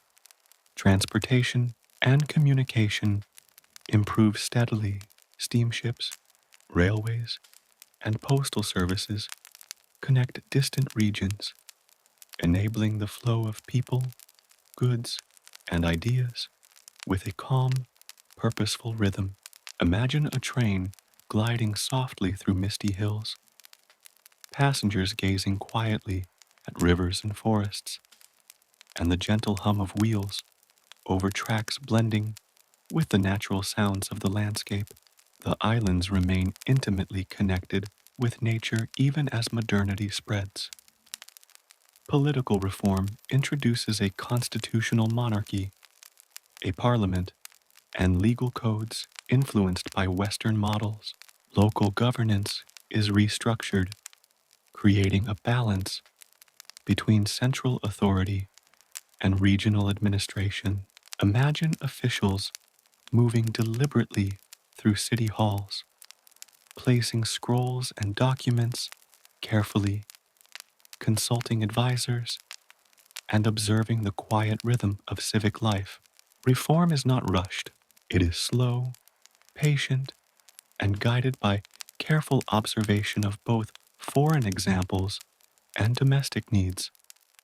The Meiji Restoration also cultivates cultural continuity alongside transformation. Traditional arts, literature, theater, and tea ceremony persist, harmonized with new forms of expression, printing, and media. Imagine an artisan crafting lacquerware while soft light filters through a window, or a writer composing poetry reflecting on industrial change and seasonal beauty. Life moves gently, balancing progress with reflection, innovation with continuity. Japan's foreign relations expand gradually. Diplomatic missions, trade agreements, and cultural exchanges occur with measured care. Imagine a small port where ships glide softly along calm waters, officials converse in quiet tones, and goods are exchanged deliberately. Interaction with the wider world is cautious yet deliberate, fostering awareness, learning, and cautious adaptation. As evening falls, cities and villages glow softly with lanterns, streets grow quiet, and rivers murmur gently. Former samurai meditate or read quietly. Artisans reflect on their day's work, and families settle into homes warmed by hearth fires. Imagine walking along a quiet riverside path, listening to distant footsteps, gentle wind through trees, and the subtle rhythm of life carrying forward, uninterrupted, steady, and calm. The Meiji Restoration, though transformative, is guided by careful, deliberate action. Japan embraces modernization while preserving social cohesion, cultural refinement, and the slow, reflective rhythm of daily life. Imagine drifting through quiet streets, misty fields, and lantern-lit courtyards, the pulse of progress blending harmoniously with centuries of tradition, carrying one into contemplation, understanding, and serene rest. Lantern-lit courtyards, the pulse of progress blending harmoniously with centuries of tradition, carrying one into contemplation, understanding, and serene rest. Through the Meiji era, the islands of Japan learned to move with intention, adapting to change, integrating innovation, and honoring continuity. Life unfolds gently, thoughtfully, and deliberately, preparing the nation for the challenges and opportunities of the modern world, all while maintaining the calm, meditative rhythm that nurtures reflection and peaceful sleep. As the gentle momentum of the Meiji Restoration continues, Japan enters a period of rapid industrialization and societal transformation. Factories rise alongside quiet villages, railways stretch through misty valleys, and telegraph lines hum softly across hills and rivers. Imagine the soft morning glow on a port town, steam drifting gently from chimneys, workers moving rhythmically through factories, and distant mountains standing silently, bearing witness to the nation's deliberate progress. Industry gradually reshapes daily life. Textile mills, shipyards, and steel factories emerge, blending the rhythm of machinery with the natural cadence of the countryside.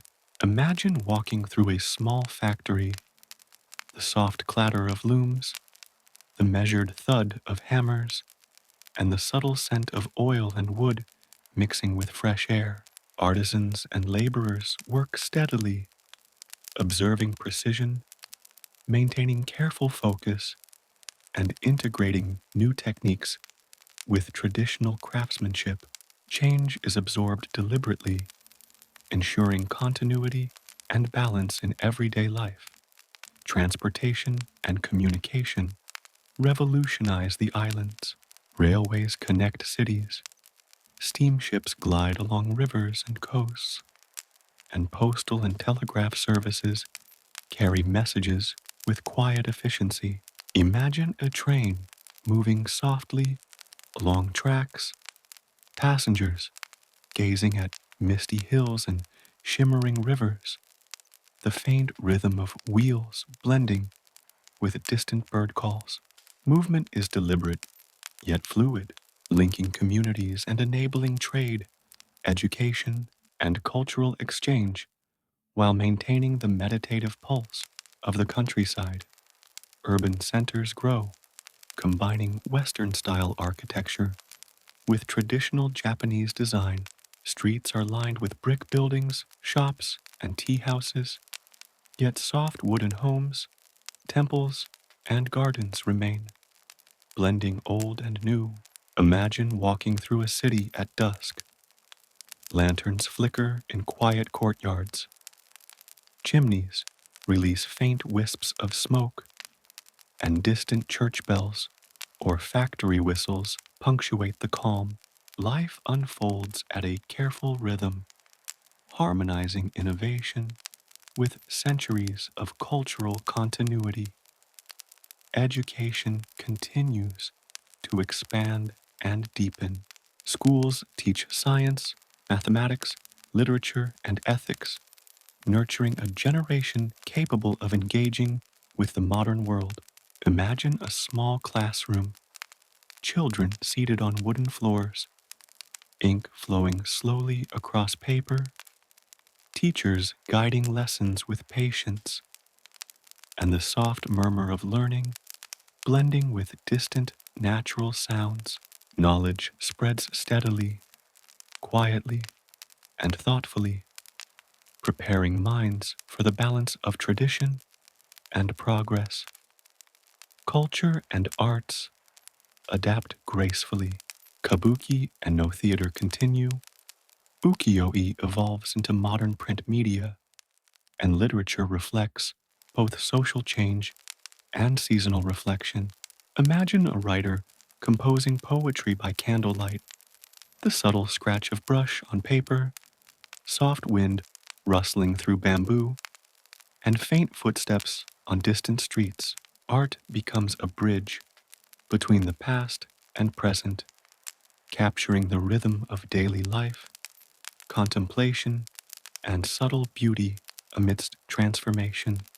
Social change moves with deliberate care. Samurai descendants, former peasants, and merchants navigate new roles, professions, and responsibilities, creating a society that blends old hierarchies with merit-based opportunity. Imagine a village at evening, families tending lantern-lit homes, children studying quietly, farmers walking through golden fields, and the faint murmur of a distant river. Life is steady, reflective, and harmonious, adapting to progress without abrupt upheaval. Foreign influence continues, yet it is absorbed with discretion. Western technology, governance models, and trade methods enter the islands thoughtfully, integrated into Japanese society without erasing local culture. Picture a quiet harbor, ships unloading cargo under watchful eyes, scholars observing navigation instruments, and artisans studying new materials. Curiosity and careful observation guide each interaction, preserving balance while expanding knowledge and capability. Religion and spiritual life remain intertwined with modernization. Temples, shrines, and new institutions provide calm reflection amidst industrial hum. Imagine a small shrine at dusk. Lanterns glow softly, incense curls into the evening air, and villagers pause briefly to offer flowers or rice. Spiritual practice continues to ground daily life, anchoring communities in calm rhythm, reflection, and continuity. Even as Japan industrializes, the island's people retain a connection to natural cycles, seasonal rhythms, and contemplative observation. Spring brings cherry blossoms and festivals. Summer brings quiet riverside work. Autumn inspires reflection on harvest, and winter encourages warmth by hearths and careful planning. Imagine walking slowly along a river at twilight, listening to water lapping gently, the faint rustle of leaves in the breeze, and the steady rhythm of life guiding you into calm rest. Japan's industrial and social transformation in this era blends innovation with reflection. Factories, railways, and cities rise, yet villages, temples, and natural landscapes maintain continuity. Change is deliberate, steady, and integrated thoughtfully, creating a society capable of balancing modernity with centuries of cultural wisdom. Imagine drifting through quiet streets, riverside towns, and lantern-lit courtyards, the pulse of progress mingling with the gentle, enduring rhythm of Japanese life, carrying you gently toward contemplation and sleep. Through industrialization and societal transformation, Japan learns to move with purpose while honoring tradition, blending innovation with reflection and navigating the delicate rhythm between past and future. The islands continue their steady, deliberate flow, preparing the nation for both modern challenges and the quiet, meditative continuity of life. As the gentle rhythm of industrialization settles across Japan, the 20th century brings both turbulence and renewal. The islands, once serene and self-contained, face the rising pressures of global conflict, rapid modernization, and shifting political landscapes. Imagine a quiet morning in a coastal town, the soft shimmer of sunlight on water, fishing boats moving slowly through calm seas, and distant mountains standing as silent witnesses to the unfolding sweep of history. Japan's people, villages, and cities prepare to navigate an era of profound change. The early decades of the century see Japan engaging with global powers, modernizing its military, and expanding its industrial capacity. Factories hum softly, railways link distant cities, and harbors bustle quietly with trade. Imagine a small port at dawn, cargo unloaded with deliberate care, the faint hiss of steam from engines blending with the lapping of waves, and workers moving rhythmically in sync with the day's unfolding tasks, life retains a steady cadence even as the nation faces growing external and internal pressures. World War I and later World War II bring both conflict and transformation. Cities endure air raids, villages support wartime production, and soldiers move with disciplined precision to distant lands.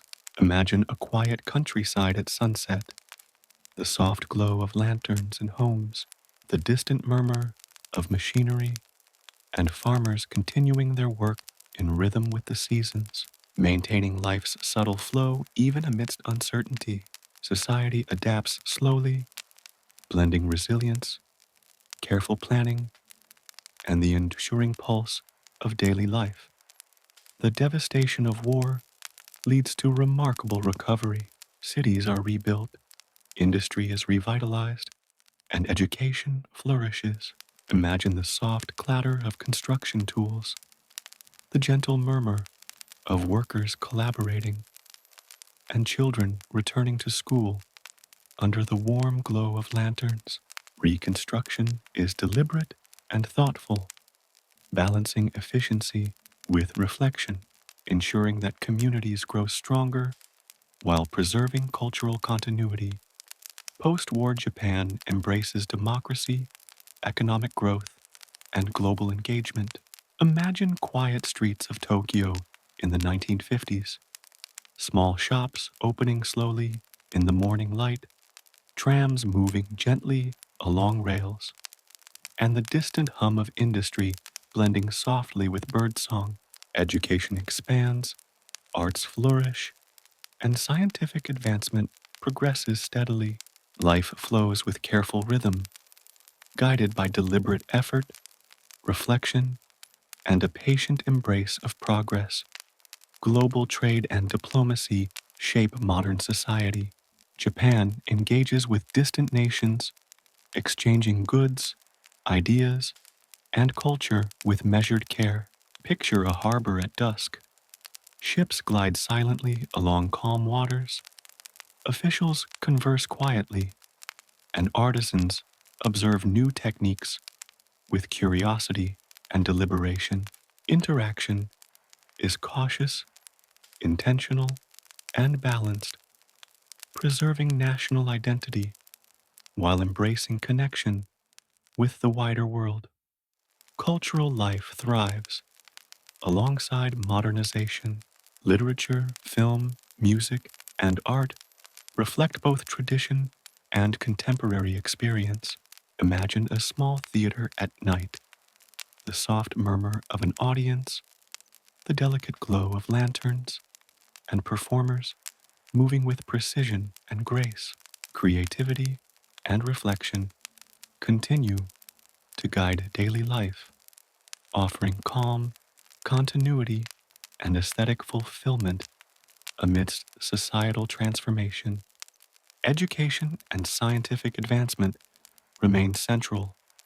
Schools teach both traditional values and modern knowledge, nurturing a population capable of thoughtful engagement with technology, society, and global affairs.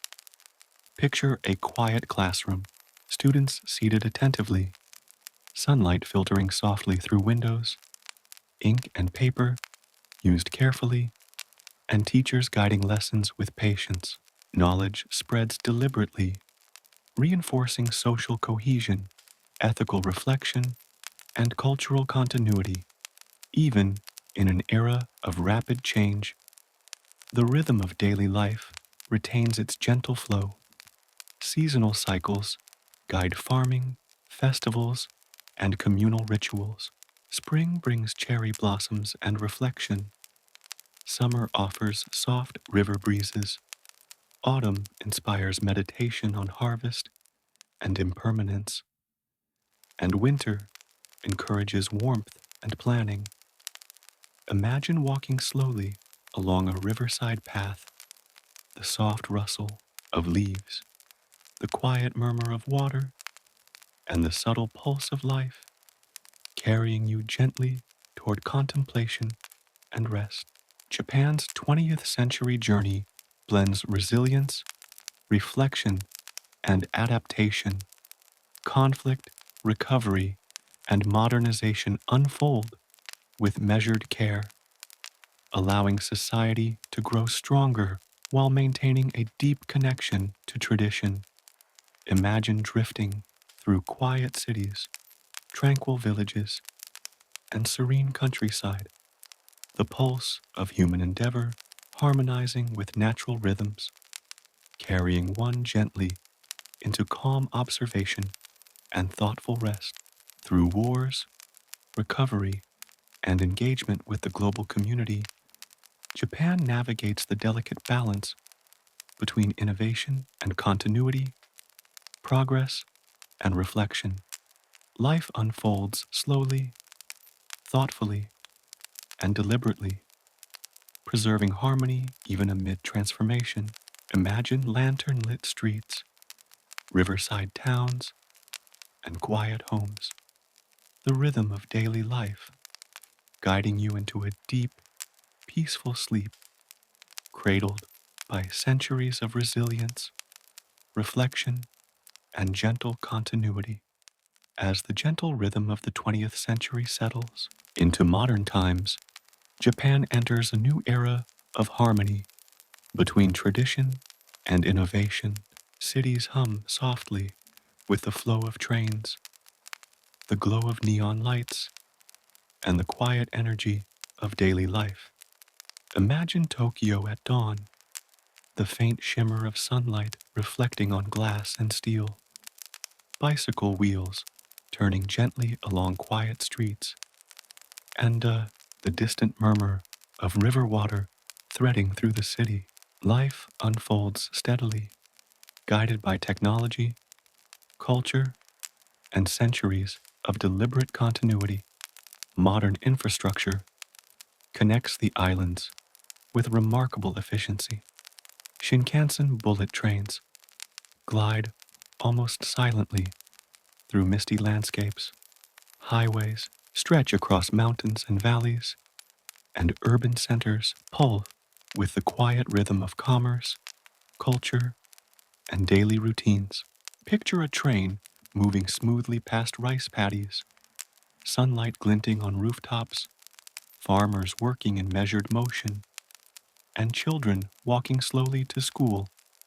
Technology integrates seamlessly into everyday life, preserving calm while enhancing connectivity and convenience. Education and research continue to flourish. Schools, universities, and research institutes nurture curiosity, critical thinking, and creativity, blending global knowledge with Japanese values. Imagine a quiet classroom, students seated attentively, soft hum of computers and ink on paper, teachers guiding lessons with gentle patience. Knowledge spreads steadily, empowering society while preserving reflective thought and social harmony. Cultural life remains vibrant and reflective. Traditional arts such as tea ceremony, calligraphy, kabuki, and no coexist with modern manga, anime, film, and contemporary music. Imagine walking through a lantern-lit garden in the evening. A tea ceremony unfolds quietly nearby, while faint sounds of distant music drift from a festival across the town.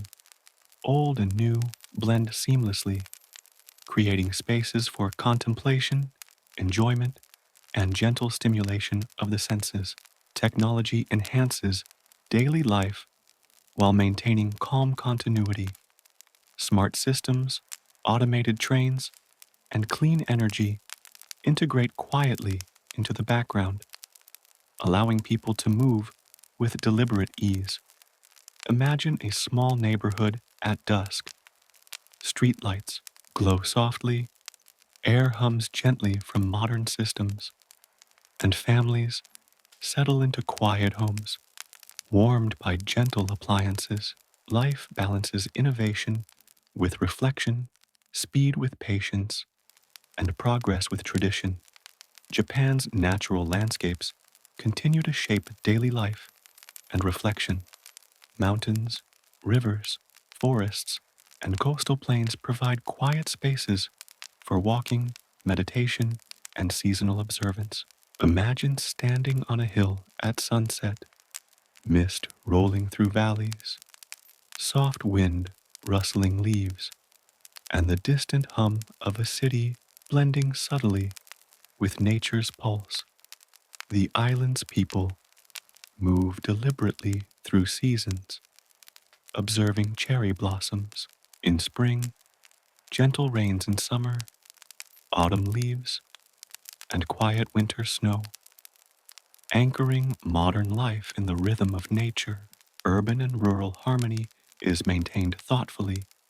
Cities bustle with commerce and creativity, while rural towns preserve agricultural cycles, festivals, and artisanal crafts. Imagine walking along a quiet country lane. Rice paddies shimmer with morning dew, lanterns glow softly, and distant temple bells chime, all blending with the calm murmur of modern infrastructure. Society flows steadily, balancing progress and reflection, community and individuality. Global engagement is woven carefully into national life. Trade, diplomacy, culture, and tourism connect Japan with the wider world. Yet society absorbs these influences thoughtfully. Imagine a port city at sunset. Ships glide gently along calm waters, merchants exchange goods in quiet rhythm, and travelers move slowly through lantern-lit streets. Interaction is deliberate, measured, and harmonious, preserving identity while embracing the benefits of openness.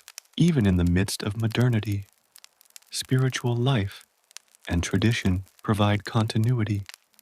Temples, shrines, and festivals continue to anchor society in reflection, ethics, and seasonal observance.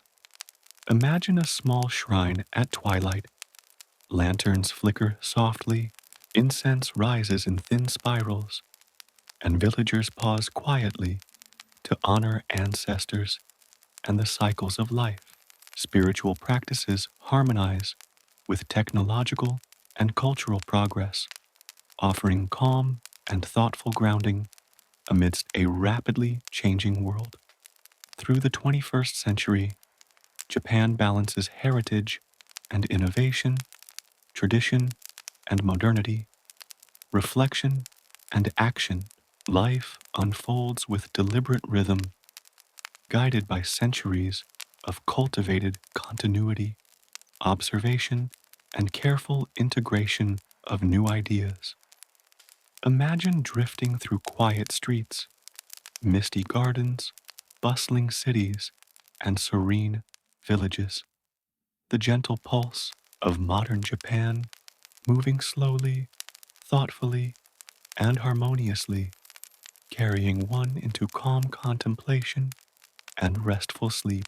Contemporary Japan teaches patience, balance, and harmonious adaptation. Technology, culture, education, and social organization flow steadily alongside tradition, nature, and reflection. Imagine lantern-lit homes, rivers threading through towns, and distant mountains glowing softly under evening light. The pulse of a nation, both modern and timeless, guiding you gently toward calm, deep, and peaceful rest. Now, dear friend, as the quiet glow of evening surrounds you, let us take a gentle moment to reflect on the journey we have shared across centuries of Japan's history, from the earliest whispers of human settlement to the serene villages of the Jomon period, from the noble samurai and the rise of shogunates to the quiet elegance of Edo's gardens, and from the arrival of foreign traders and missionaries to the deliberate rhythms of isolation under Sakoku, each chapter has revealed the steady pulse of life, resilience, and reflection that defines these islands. We have drifted through the Meiji Restoration, where imperial authority restored and modernity began to flow like a gentle river through the country, watching as industrialization reshaped towns, villages, and cities, while never fully extinguishing the quiet presence of nature, temples, and traditions. We witnessed the turbulence and recovery of the 20th century, the conflicts that tested society, and the deliberate rebuilding that nurtured resilience, education, and cultural continuity. Finally, we arrived in contemporary Japan, where neon, lights, bullet trains, and digital rhythms coexist peacefully with cherry blossoms, tea ceremonies, and the slow, contemplative rhythms of nature.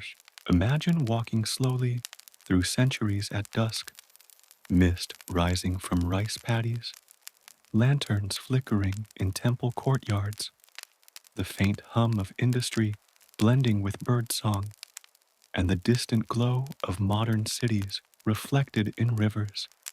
Each era, each story carries its own gentle rhythm, a steady heartbeat that continues to guide life across the islands.